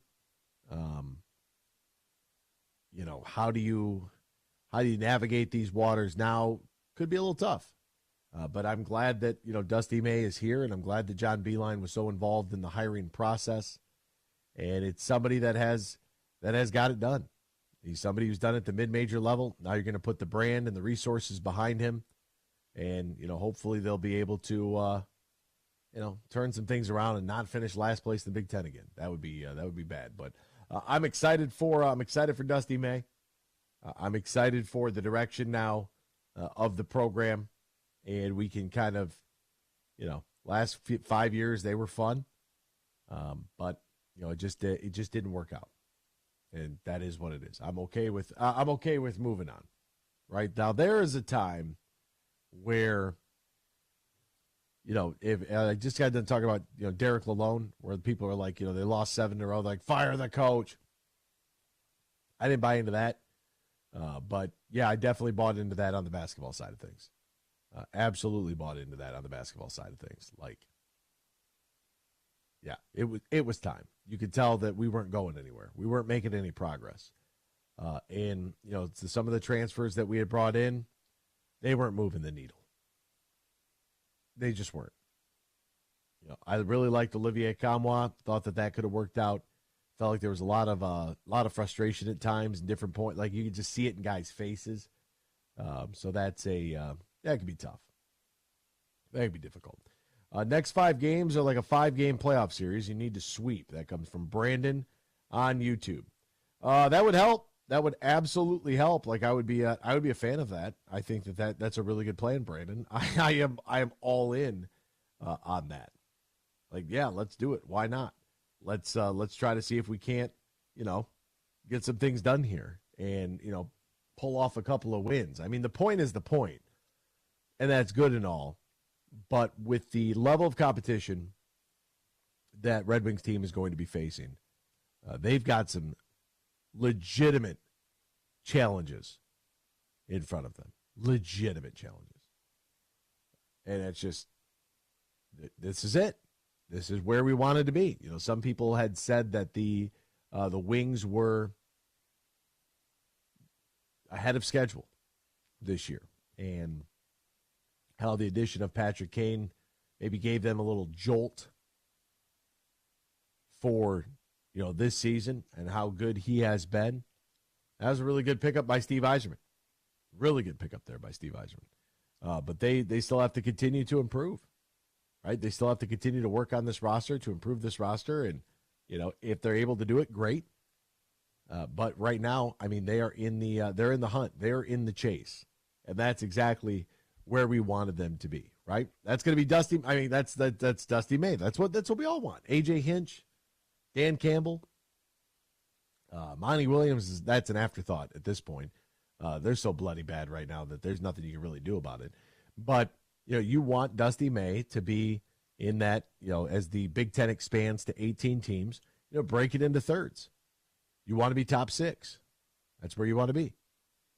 And if Dusty May can get in there, coming in at a good time, Zach Edey on his way out, that's a positive. Boo Booey on his way out. There we go.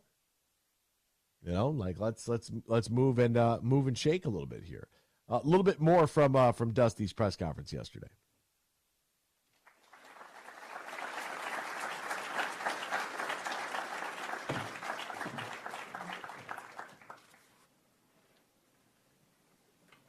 Or maybe not. Maybe they're just gonna clap it up and they're gonna get all settled here. Teams. And I told Coach Beeline the other day, and he didn't remember this because he does it all the time. But my first week on the job at Florida Atlantic as a young head coach, he walked to the baseline in Indianapolis. I remember it like it was yesterday, and he sat down next to me and he said, "You don't know me." And I said, "Well, actually, I do. You're a Hall of Fame coach, and hopefully an employed coach in a couple years." But he sat down and told me the impact that we have as coaches in college and how important it is to never waver from the integrity of the game, from the responsibilities we have as head coaches. So I've taken a number of things from Coach Beeline. Obviously, I watched his teams here. Several of the players have reached out, and I'm excited to develop those relationships and continue building on what all these coaches have done here. I think that's a pretty important message there. I really do. I think that's a pretty important message. I think that is one that is it's important in today's game. And you know, I know that some of this, like, you know, I don't know if anybody that's still in the camp of like, oh, Juwan Howard could have turned it around and made it happen. Like, you know, but Dusty May doesn't have. I don't know what Dusty May's relationship is with Juwan Howard. But it should make Michigan fans feel relatively comfortable that he's got a very good relationship with John Beeline. And he had said, whatever Coach Beeline wants to do here with the program, we'll take him.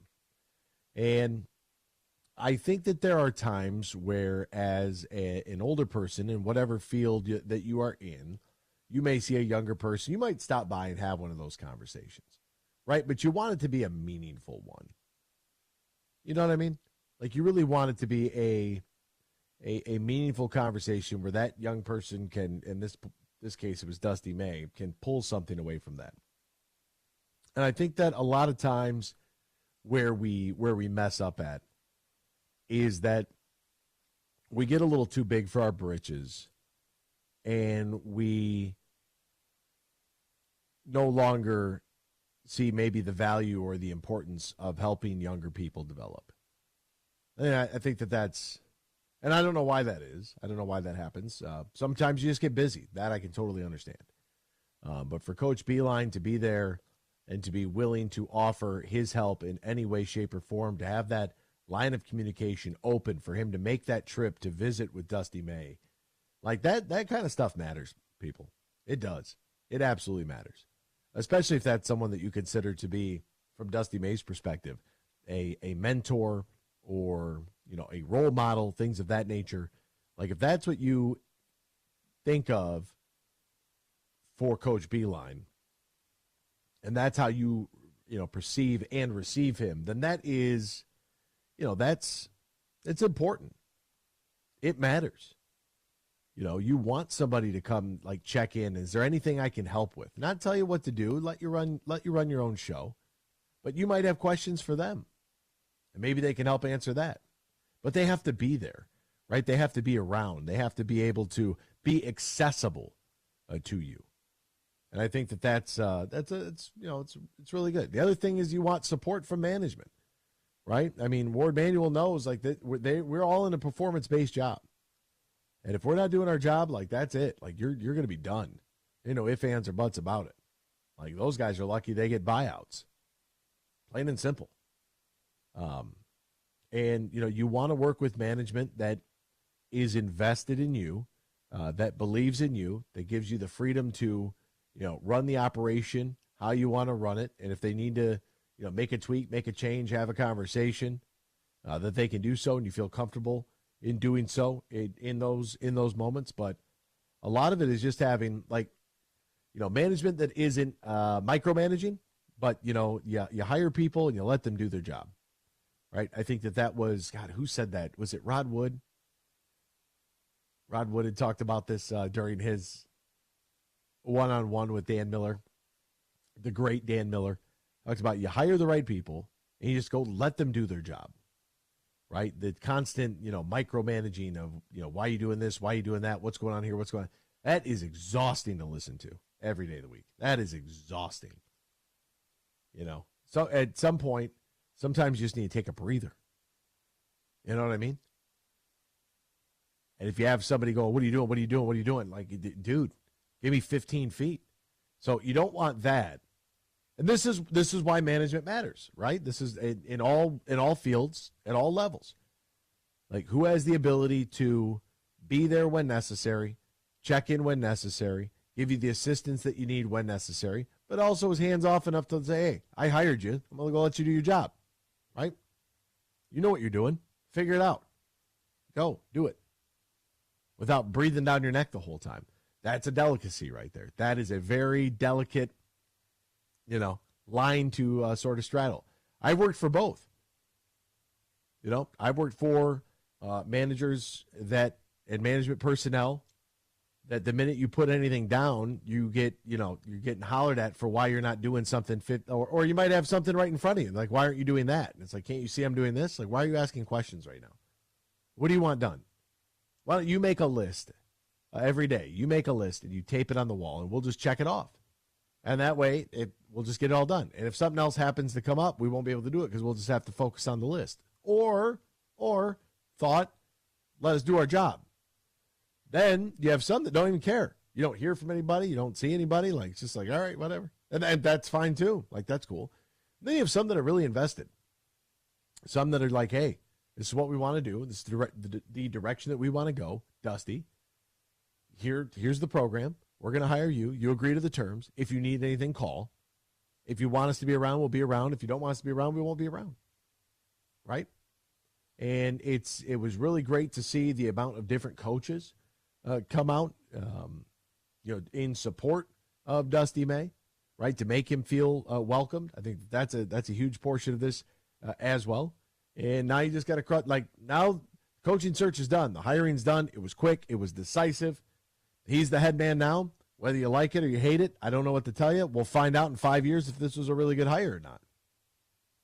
Like, that's the thing. We want this immediate gratification. We're not going to know for years if Dusty May was a good hire or not. And how many things will change between now and then. It's the same with the draft pick. Some guys right away. Right? Those first round guys, right away. Would Jay Wright have been a home run hire? You assume so, unless Jay Wright can't win at Michigan, which I don't see why he wouldn't. But what if he didn't, right? Everybody wants to think sunny side up, but what's the alternative there? So you give this guy a couple of years, and you see how the direction the program's going. And if they're a good brand of basketball that you enjoy watching, that people want to come out and see, and they act like they care, that's already a step in the right direction. We'll step aside. We'll be back. Hour number 3. I want to get more into the kickoff on a great video from Jeff Darlington where he explains everything in case you still don't, or if you don't know, haven't heard, or don't understand. We'll break all of that down as well. Plus some new rules pitched by the Detroit Lions that have been accepted. We'll get into some of the changes for the upcoming NFL season next year. X's and Bros, Michigan Sports Network. Save big on fuel with M-Perks. Earn points on your Meijer purchases in-store and online. Then use your points to claim a fuel reward and save up to $1 off per gallon of gas at Meijer. Claim your M-Perks fuel rewards in the Meijer app and ID at the pump to save. Plus, earn points for qualifying Meijer Express purchases and look for exclusive Meijer Express offers. Download the Meijer app to sign up or see Meijer.com to learn more. 10 cents to $1 off per gallon based on points earned. Exclusions apply. Not valid in Wisconsin. Max 30 gallons. Huge here for my good friends from Flying Ace Whiskey. Now it's an American-made whiskey bottled right here in our great state of Michigan. And Flying Ace Whiskey has partnered with the Folds of Honor Michigan chapter to help Michigan children of men and women injured or killed in combat, and also the children of our first responders who are injured or die and making the ultimate sacrifice while serving and protecting. And there's a simple, easy way for you to donate with that money going to the Folds of Honor Michigan chapter.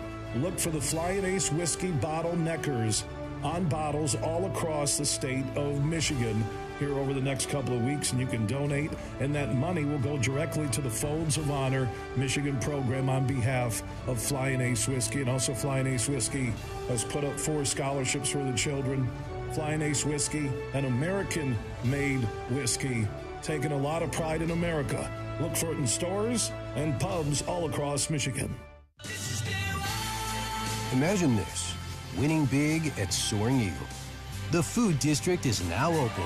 There's something for everyone, from Bubba Coos Burritos to Bonanno's New York Pizza Kitchen to Guy Fieri's Chicken and Ike's Lovin' Sandwiches. Savor every delicious flavor at the all-new food district.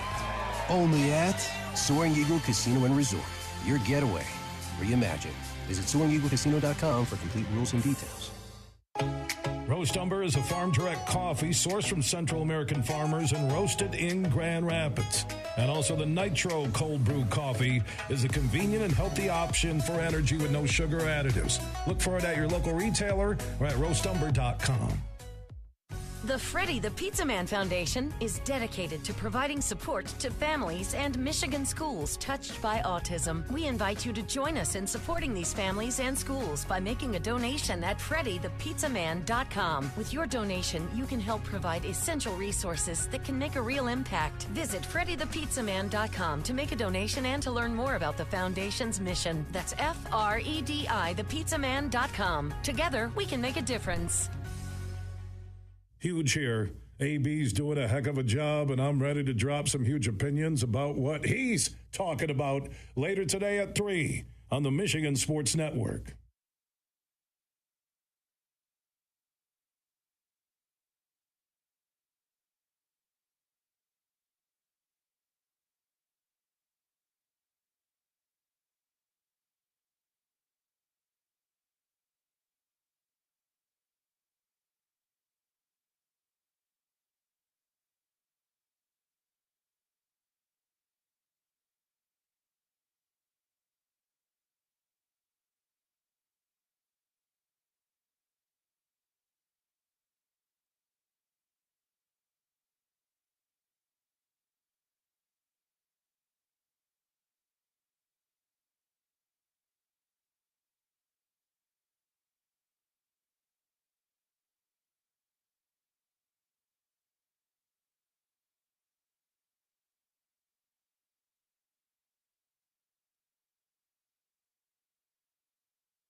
It's time for Michigan Sports Talk Morning Show, broadcasting live all across the state of Michigan and Northwest Ohio. This is X's and Bros.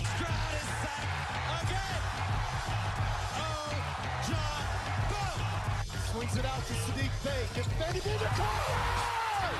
Abdul-Rahman at midcourt, extra pass. And it goes for the win! The three-pointer by Jordan Poole. Here's the give. Walker! Kenneth Walker! Touchdown! Smarty! Goff's got it. Back. Looks. Throws. Ends up. Yes! Caught! Touchdown to Detroit Lions! They did it! Amon-Ra St. Brown in the receiving end!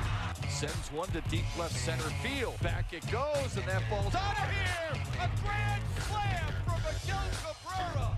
He's got 2 goals. Larkin in on goal. Scores! His first career hat trick in his 7th season for Dylan Larkin. Here's your host, Anthony Bellino. Rise and shine, folks. Welcome back here, X's and Bros on the Michigan Sports Network. Great to have you riding along with us, no matter who you are, where you are, how you may be listening, all across the great state of Michigan and in Northwest Ohio and worldwide on the iHeartRadio app. We say good morning to you. We welcome you. We thank you. We appreciate you. And, of course, we encourage you. Join the program at any time. You can text the keyword Sports Radio, send that to 21,000, Sports Radio to 21000. Give us a dial on the Meyer Supercenter guest line, 866-838-4843. That's 866-838-4843. We're on Twitter at XB Mornings, Facebook, X's and Bros. And, of course, good morning to our television audience as well on BCSN, streaming live on our YouTube page at Michigan Sports Network. Find us all individually on Twitter. Ben Glaze at The Ben Glaze. Ryan Elke is at RyanL_Key. And I'm Anthony Bellino at AC Bellino. Ben, you got any plans this coming weekend? Do anything fun? I'm trying to think. I don't think so. Easter at my mom's. Oh, yeah, that's about it. Easter Sunday. That's right. Good Friday coming up. Palm Sunday last week. Yep. All right.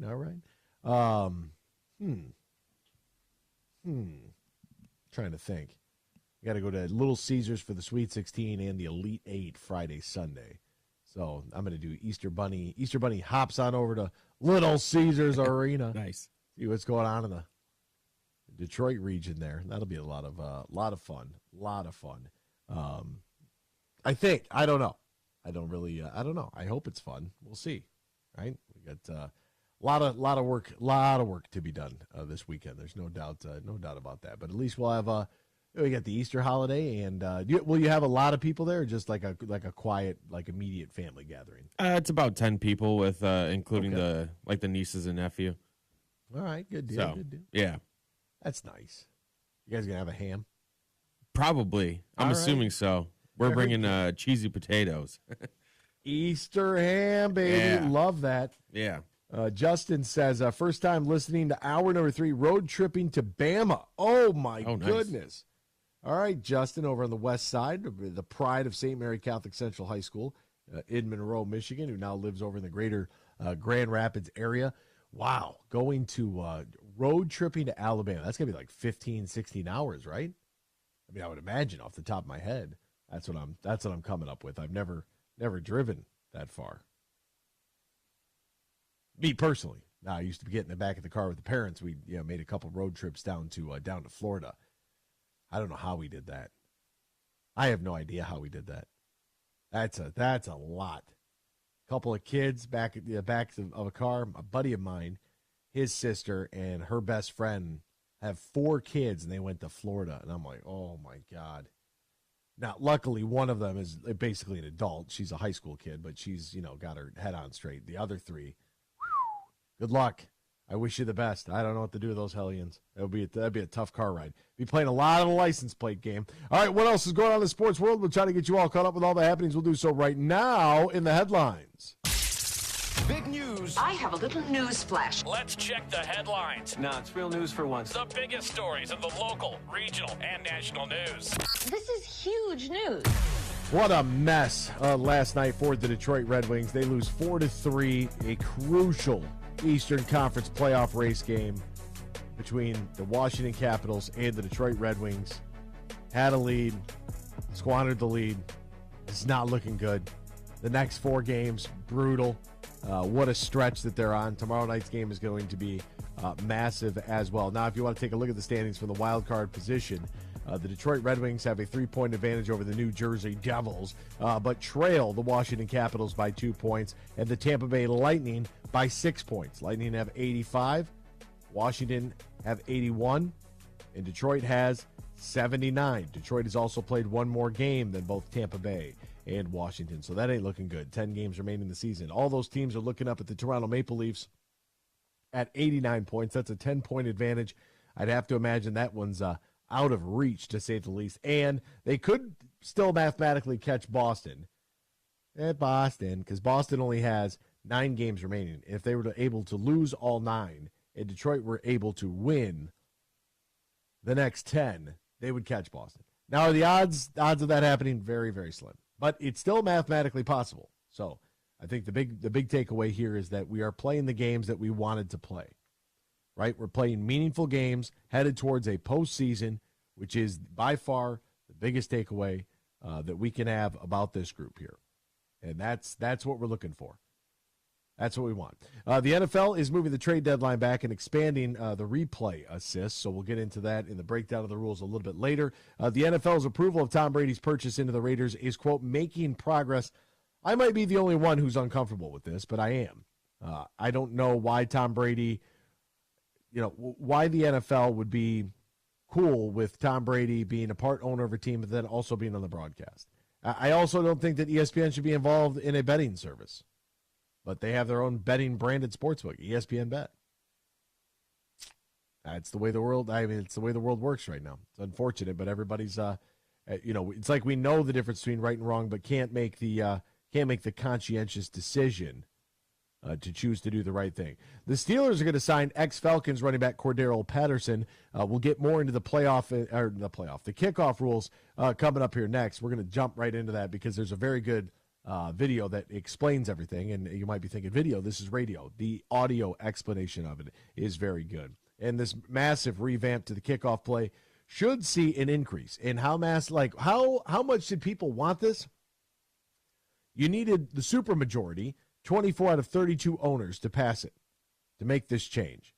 This format that originated in the XFL, the XFL and the USFL joining forces to be the UFL. We've got our first UFL game coming up on Saturday the 30th. The Michigan Panthers. They're at home. How about the Panthers? Are you going to watch any UFL football? However, it is a testing ground for new rules, and this proposal passed by a vote of 29-3 because the NFL's goal is to get more action on the kickoff and stop making it a dead play. However, they need to do so by limiting the full force contact of, sprinting, roughly 60 yards down the field. So, in that case, we've got some really, we've got some interesting changes. I was against it at first because I like the old kickoff, but this might actually generate more return plays, and it might put a little extra emphasis and value on guys like Cordero Patterson. Oh, and also a number 9 for the Detroit Lions, Jameson Williams. So, you get a player like that out in some speed. Let's see what happens. And then also, everybody came to the conclusion. The NFL did, and they just kind of told everybody, right? This isn't something that they, really, talked about. They just kind of announced this thing. The NFL played 3 games on Christmas on 2023 in Baltimore, San Francisco, New York versus Philly, the Dreammen and the Eagles, and the Raiders and the Chefs all played on a Monday. Well, Christmas Day generated massive TV ratings. They said, we don't care that it's a Wednesday. Wednesday games are rare. The last time there was a game on a Wednesday came in 2021 when a COVID-19 outbreak forced the Ravens and Steelers to delay their planned Thanksgiving Day game. They played on the following Wednesday. Goodell said Wednesdays won't be a regular thing, but it's Christmas Day, and they're taking over. They saw the matchup. Hans Schroeder said, who's the president of media distribution, we certainly saw and believe that they are very much enjoying and wanting NFL football on Christmas. And if you are Adam Silver, when you heard that, you had to clutch your pearls and pass out. I would be surprised if he didn't pick up the phone and try to make a call. Because before, the leagues would kind of operate with their unwritten rules of like, hey, we won't encroach on yours. They don't care. The NFL does not care. They are king. They are number one. They're taking all the days, and there's nothing you can do about it. New kickoffs next here. X's and Bros, Michigan Sports Network. In the Den with Dan Dickerson. Step up to the plate at Eagle Casino and Sports, the mobile sportsbook app that you can bet on all your favorites all year round, including, of course, our national pastime. So download the app and start winning today at Eagle Casino and Sport. Made in Michigan, made for Michigan. Must be 21 years or older and in Michigan to play. Our season preview continues with a look at the Tigers' defense. The Tigers finished 8th in the American League last year with 22 defensive runs saved. Their strengths were outfield play, second base, and catching, but the defense has to be better this year, and I think it will be. First, you're going to have Parker Meadows in center field for a full season. He could win a Gold Glove. The corners on the infield were both weak spots last year. Both should be improved. The combination of Urshela, Bierling, and McKinstry at third will be a plus. Just about everybody believes Spencer Torkelson can be very good to Gold Glove caliber at first. Avi Baez will benefit from the coaching of new third base coach Joey Cora. Colt Keith has looked solid at second base throughout the spring. And the catching, well, that's in great hands with Carson Kelly and Jake Rogers. Save big on fuel with M Perks. Earn points on your Meyer purchases in-store and online. Then use your points to claim a fuel reward and save up to $1 off per gallon of gas at Meyer. Claim your M Perks fuel rewards in the Meyer app and ID at the pump to save. Plus, earn points for qualifying Meyer Express purchases and look for exclusive Meyer Express offers. Download the Meyer app to sign up or see Meyer.com to learn more. 10 cents to $1 off per gallon based on points earned. Exclusions apply. Not valid in Wisconsin. Max 30 gallons. Van Andel Institute Purple Community is a grassroots fundraising network powered by the dedicated volunteers who support VAI's mission to improve human health now and in the future. When you raise funds through the Van Andel Institute Purple Community, 100% of the proceeds go directly to the Institute's research into diseases like cancer and Parkinson's, as well as VAI's science education programs. Learn how you can get involved at purplecommunity.org.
From Traverse City to the Glass City, GR to the Motor City, you're listening to X's and Bros on the Michigan Sports Network. Welcome back here to X's and Bros, Michigan Sports and Network. All right, let's jump right into it. The NFL is going to have a different look for the upcoming 2024 season. Jeff Darlington on how the kickoff is going to change. The opening play to start every game has kind of gone by the wayside, right? It's gone the way of the dodo bird, if you will. Teams just kicking it off. It goes in the back of the end zone. Very anticlimactic. But, kickers' legs. I mean, guys are booming the ball. They moved it up a little bit, and now they're going to change things, and it's going to look very, very different for the upcoming season. The National Football League wants to juice things up while still pursuing their continued desire to improve safety on the game's most dangerous play, the kickoff. Two major rule changes at this year's annual league meetings are being considered. The first and most significant, the NFL is considering adopting the kickoff rules used by the XFL after the NFL saw kick returns on just 22% of kickoff in 2023. Under the new rule, the kicker would remain in his normal spot. The rest of the kickoff team would line up on the receiving team's 40-yard line, and the receiving team would line up 5 yards away on their 35-yard line.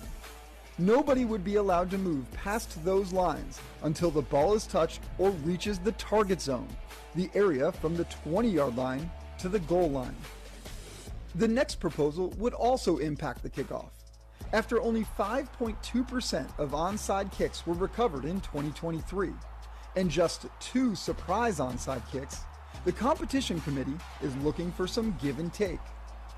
The new rule would allow the kicking team to utilize an unbalanced formation, with 6 players on one side of the kicker and 4 on the other, to raise the odds of a recovery.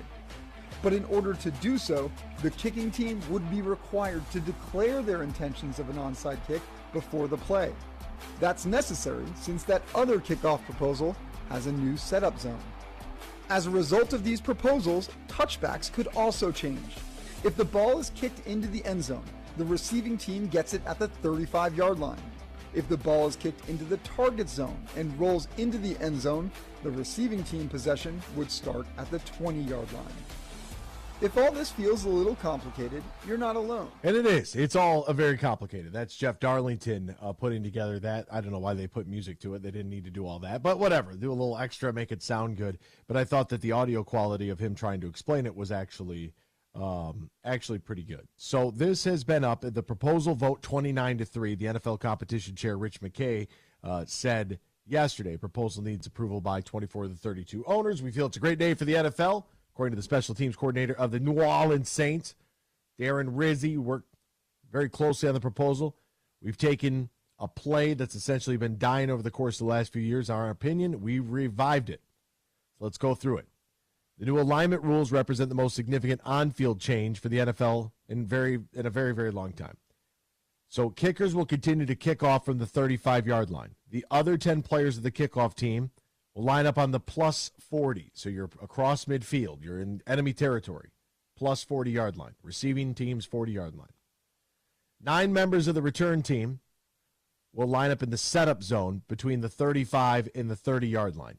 So we got kickoff coverage team at the 40, at least 9 guys in the setup zone at the 35. So there's a 5-yard gap right there. We're all on the receiving team side of the field.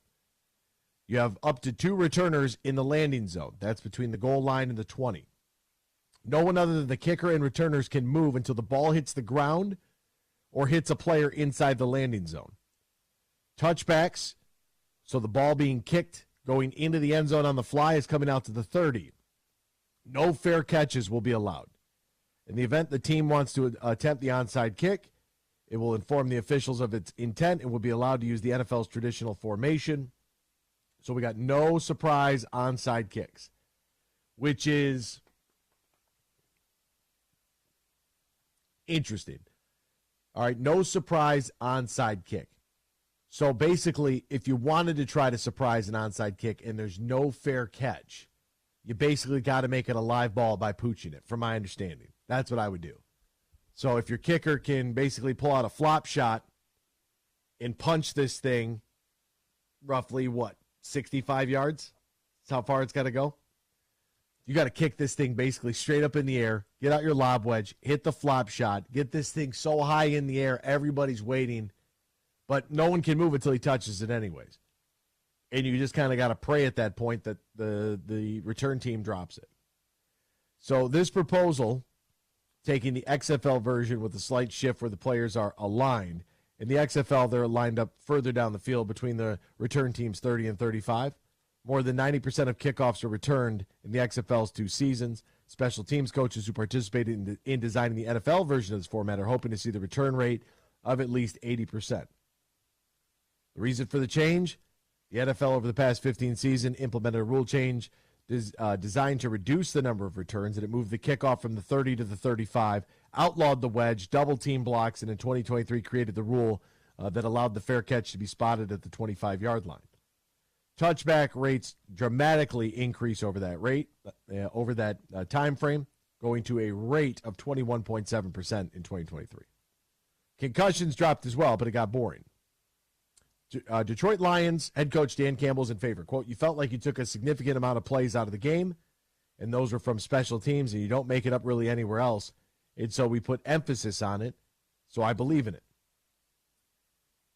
And there were more rule changes, but I want to stick on this. I want to stick on the kickoff for right now, because it is going to look drastically different, and there's a lot of rules that are coming into play here based on alignment as well, like the alignment and how guys are going to be able to be in formation. There's a lot to this as well, and the reason they are doing this is because they want as much action with as little high-speed collisions as possible. So how do you do that? Well, you get everybody together. Get everybody together, and let's have a good time, right? You tighten them up a little bit, and then you don't have to worry about it. You make that distance in which somebody's sprinting, you make that distance a lot shorter, right? So you only give them 5 yards of space. You can pick up blocks almost immediately. And this hybrid kickoff is going to be a shock, I think, for many people, I think. And the way that they have this thing lined up from a structural formation standpoint is like this. So the kickers are still kicking off at the 35. Remember, our return team's on the plus 40. 40 to 35 is the neutral zone. Everybody is still until the ball hits something, right? Either the ground in the landing zone or a player in the landing zone, which is between the 20 and the goal line. And if it feels like I'm being repetitive, that's sometimes the best way to learn, is just to repeat things over and over and over and explain it like you're a 6-year-old. It's the best way to explain something. If the kickoff doesn't go into the landing zone or goes out of bounds, it goes to the 40-yard line. So that same similar illegal procedure. If the kickoff lands in the landing zone and goes for a touchback, it goes to the 20. If the kickoff is a touchback on the fly, it goes to the 35. No surprise on kicks. Everything's kind of cool and straightforward to that point. Now, how we align ourselves is going to be very, very interesting as well, because there is going to be, from my understanding, one player that is going to be designated from the return team standpoint. You're going to have 2 guys in the landing zone, the return team at the 35-yard line, a guy in the middle of the field between the hashes. And then there are going to be 2 guys on either side of the hashes between the hash marks and the numbers. And then there's going to be 1 guy between the sideline and the numbers. Does that all make sense? Guy in the middle of the field, get outside the hash marks to the numbers, 2 guys on each side. Get outside the numbers to the sidelines, 1 guy on each side. And then 2 guys will be free to roam, basically set up behind that 35-yard line that can kind of navigate their ways outside of the hash marks between the numbers, however they want to formulate that. From my understanding of this, we'll have to wait and see what it looks like in real time. I think it's a good idea. It's very unique. It's very different, but it puts some emphasis back on special teams, which were dying, and that's the way that a lot of guys make their money. So I was cool with it. We'll step aside, back with more X's and Bros after this. Bill Simonson here for my good friend Josh Garvey. Now, he's a managing shareholder at Dorn Mayhew's Grand Rapids office. Their world headquarters are in Troy, Michigan, on the east side of the state, and they have locations all around the world. They have over 550 motivated accounting professionals, 90 years in business, and I mentioned the 10 offices worldwide. So if you want to connect and partner with one of the top CPA accounting and business firms in the world, they're right here in Michigan. Dorn Mayhew's Troy office on the east side of the state, and Josh Garvey is a managing shareholder for their Dorn Mayhew GR office. Right there by the S-curve, you'll see the new Dorn Mayhew sign. You can find out more. Just Google Dorn Mayhew. That's DOERENMAYHEW or Dorn.com. They're one of America's and the world's top CPA accounting and business firms. They're Dorn Mayhew. Hey, Michigan, let's go big. I'm Herman Moore, Lions All-Pro wide receiver, and I'm talking real big-time winning on the hottest slots and table games on one incredible app, Eagle Casino and Sports.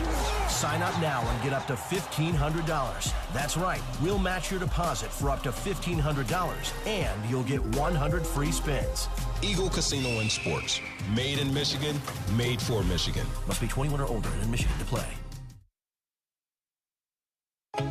Roast Umber is a farm-direct coffee sourced from Central American farmers and roasted in Grand Rapids.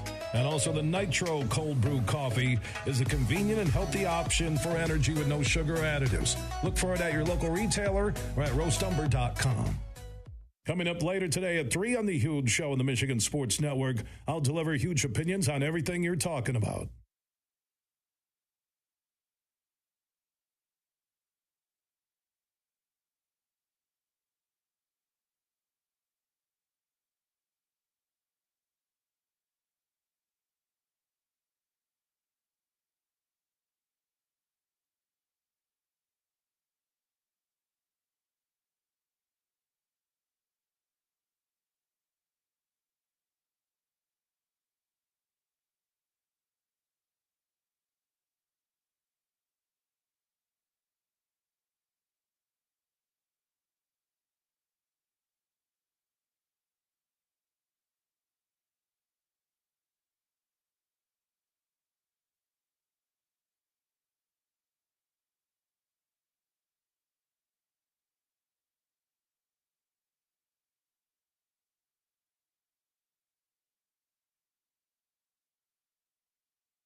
Miss any of today's show? Find our podcast and listen on demand on Google, Apple, Spotify, the iHeartRadio app, or wherever you get your podcasts. Now, back to X's and Bros with Anthony Bellino, here on the Michigan Sports Network.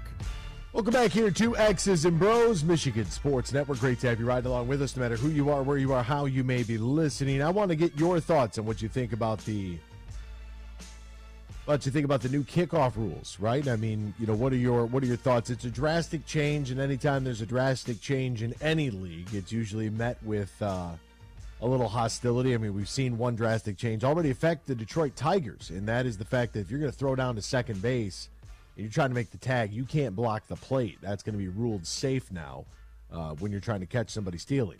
Why would they do that? Well, the idea is, if you're not blocking the plate, there'll be more stolen bases. More stolen bases equals more runs. More runs, more. Got to have more because what we have is not enough. You just got to have more. And so, that's the way that unfortunately our society works, and they want to generate more offense. And what better way to do it than by not allowing anybody to play any defense, right? So that is, want to get your thoughts, text us, use the keyword sports radio, send that to 21,000. Meyer Supercenter guest line, 866-838-HUGE, 866-838-4843, 866-838-4843. Your thoughts, your comments on the new kickoff rule proposal and changes that are going to be made. Now, as I've said, I like the idea of what they're trying to get done, which is to get more kickoff returns. That puts an emphasis on a guy like Cordero Patterson, who recently just signed, because now a player of his speed, he's going to go to the Steelers. A player of his speed can now focus on kick returns. And that, from a Detroit Lions perspective, as Dan Campbell had said, our head coach, he felt like it took a significant amount of plays out of the game, and those were from special teams. You don't really get to make those up anywhere else, and so we put an emphasis on it. So I believe in it. I also believe in Jamison Williams. Very, very fast individual. That young man runs hard. And so I would be very, very intrigued to see if he becomes, one of those guys that, can evolve in his position and set us up with some good field position here. It's going to make the field position game a little bit different, makes the kicking game a little bit different, makes kick coverage a little bit different, right? So from an offensive standpoint, man, all right, let's go. Let's get the ball. Let's see what we can do with some of these returns. From a coverage standpoint, better stay in your lanes, or there's going to be some punishment there. Also, on Monday, some other rule changes were enacted, one of which is the prohibition of the swivel hip drop tackle technique, which a lot of the players have come out to voice their concerns because every rule favors the offense for the same reason that I just mentioned, the Major League Baseball and blocking the plate, during a steal attempt and tagging the runner. If you block the plate at all, a foot in front of the bag, it's going to be safe. It's happened to the Tigers already in spring training. And so we're trying to pivot everything to more offense. But I would be cautious here because look at what that did to the NBA for the last couple of years. And now you got the feeling of not only does nobody play defense, but nobody can play defense. And that has hurt the overall reputation of the league. And the last thing we want is more of the NBA All-Star game where people are scoring at will. And I'm good with NFL defense. Like, I like it. It's okay if a game is 17-10, 17-13, 13-10, 21-17. Those are fine. Not every game has to be 42-35. Not every game has to be a tennis match. It should be difficult to score 50 points in the NFL. And the hip drop swivel tackle is going to not only be difficult for players to adjust to in real time, but it's also going to be very difficult for officials to make a call on. And a 15-yard penalty for this, a personal foul 15-yard penalty, I think is very, very dangerous. So I understand. I don't think it's necessarily as egregious as people are, the initial backlash, even my initial reaction to it. I don't think it's going to, because the big thing is dropping your body weight. The other thing that you could do to counteract that is just keep going upstairs. You could just go upstairs and dare the officials to start throwing flags. But if you're knocking people out of the game, you're going to win the game anyways. Doesn't matter if you give up 15 yards. You know, this whole don't land on the quarterback. Like, what if you picked him up and buried him into the ground? Then what? You take a 15-yard penalty, but you knocked out the starting quarterback for hitting him. It's not like you did anything dirty or cheap. Just pile drive him. Beat the hell out of him. Every single play. You know, so what? Ryan Clark's going to get on ESPN and spew some more hot flaming garbage? Like, he's playing defense, baby. Just hitting. Just out here hitting. You know? Matthew Stafford throws a bad ball. It causes his player to get hurt. And then he wants to blame Kirby Joseph. Throw a better ball. How about lead your receiver? There's an idea. But your receiver's running free across the middle. Somebody should have been on the other side to clean his clock anyways. But, you know, so, I mean, just don't hip, drop, swivel now.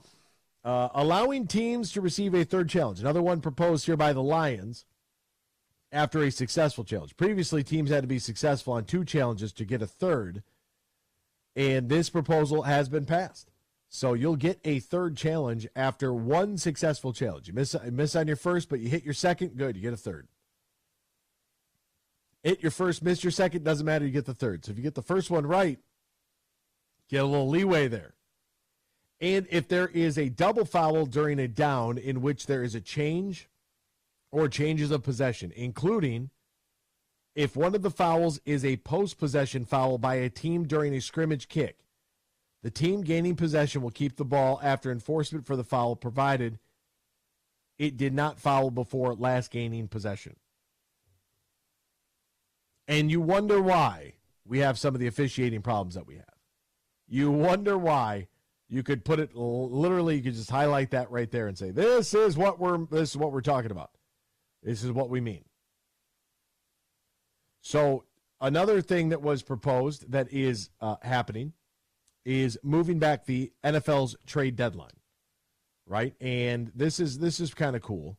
NFL owners agreed yesterday to move back the deadline 1 week to the Tuesday after Week 9 and authorized a significant expansion for the league's replay assist program. 3 penalty categories, including intentional grounding, roughing the passer, and hits out of bounds, were added to the list of plays replay assist can advise officials on. In addition, they also agreed to allow teams to use a practice squad player as their emergency number 3 quarterback on game days, after requiring that player to be an existing member of the 53-man roster last season.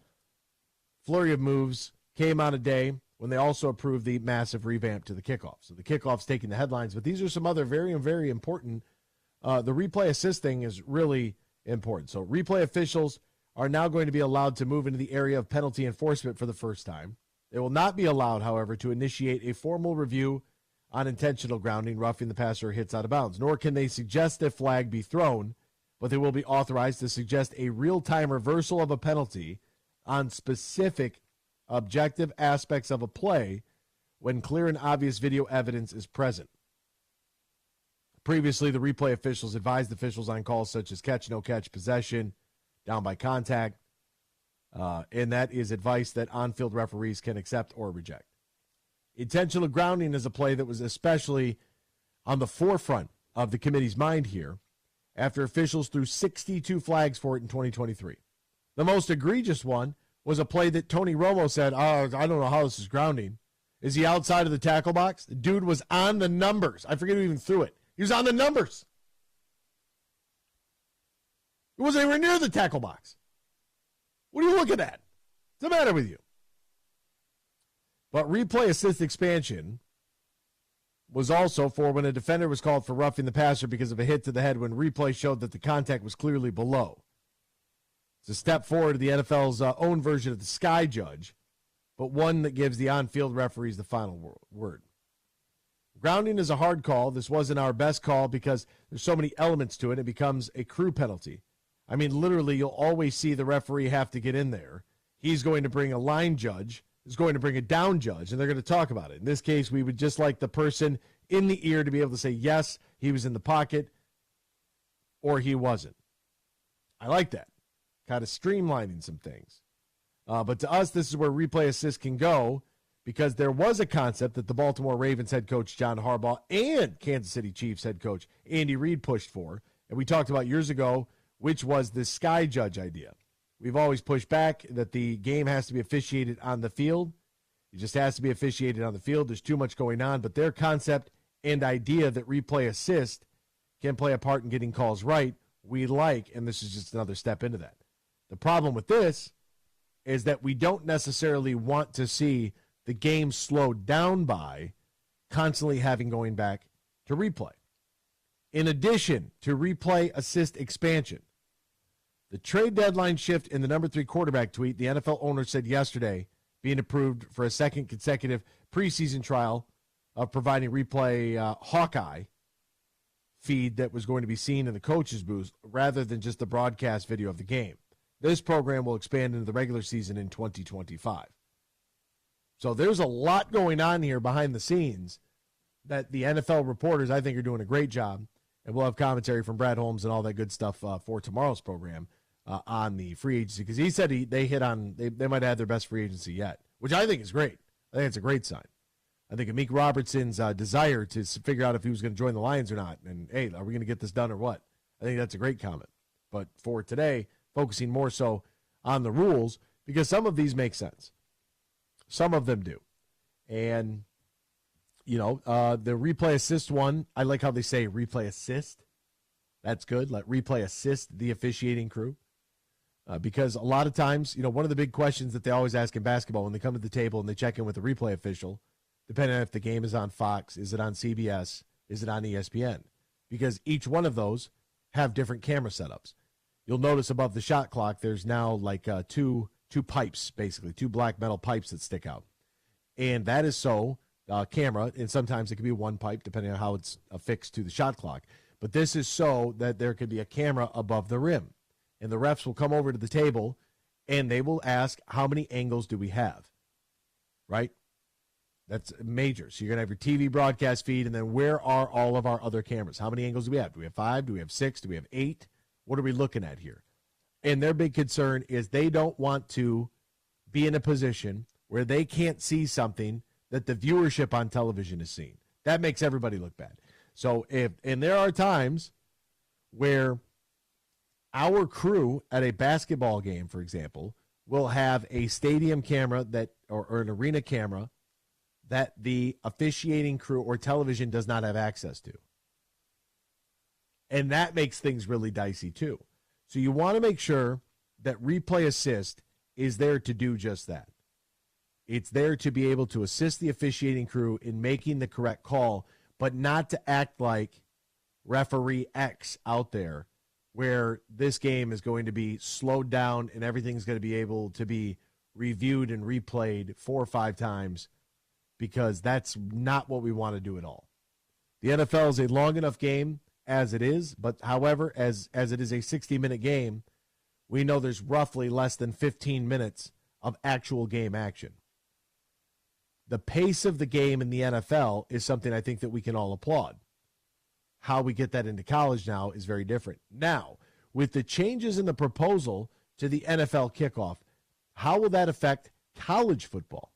What do we know about that? That's going to be very interesting, because the way that I would look at it, if I were the college football competition committee, if I were the NCAA, I would have probably 3 representatives at these meetings.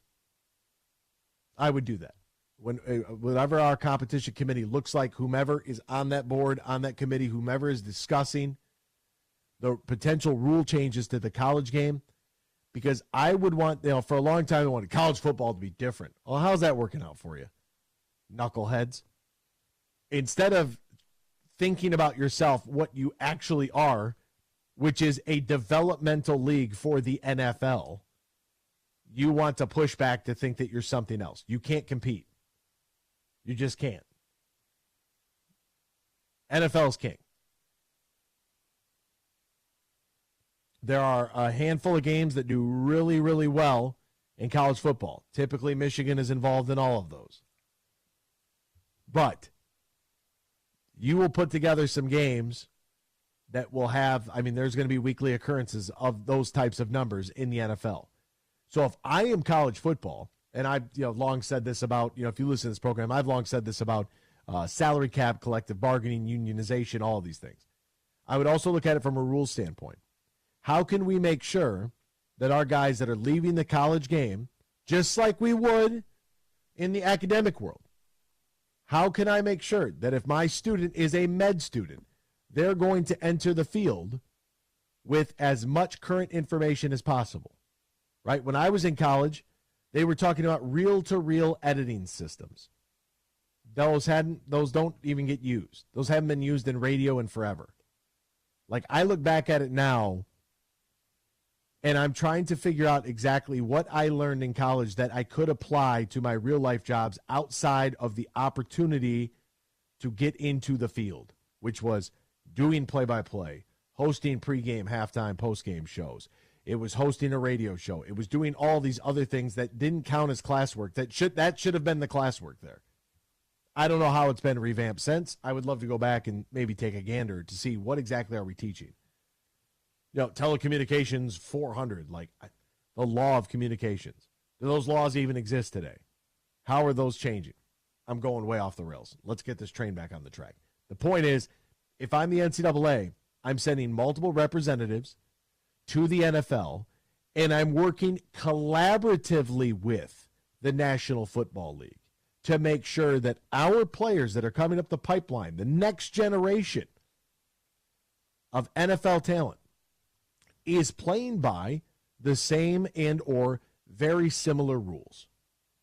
I think that's important. If you want to have a difference in the play clock or the shot clock, fine. The three-point line, whatever. But in football, with all of these different moving parts, in something like this in the kickoff, maybe it's something college football will look to say, hey, here's a play that we can reduce injuries, we can get more activity, we can get less touchbacks. Maybe this is something we need to take a look at. And I would work collaboratively with the NFL and not in opposition against the National Football League. But there is that belief, and there has been for a long time, that college football was its own separate entity and it wanted to be different than the NFL. That doesn't really do a service for anybody. We shouldn't have multiple sets of rules for multiple different leagues. If you want to use the UFL and the XFL and whatever this stuff is as your testing ground to see how things work, that's perfectly fine. I'm all for that. Use that testing ground, by all means. Because we're not really necessarily paying attention to it anyways. However, if you want to make sure that your next group coming in, your next class coming in, as one class retires, the next wave of players comes in, you want to make sure they're up to speed. Maybe tighten up the hash marks. Maybe take a look at the kickoff. Look at the timing, right? College games take forever. And why were you stopping the clock on first downs? That's ridiculous. Nobody does that. Why would you do that? So, very, very interesting. All right, well, that's all for us here today. We will see you tomorrow. Same time, same place with Ben, Ryan. I'm Anthony saying so long, and we'll catch you on the other side. This is X's and Bros on the Michigan Sports Network.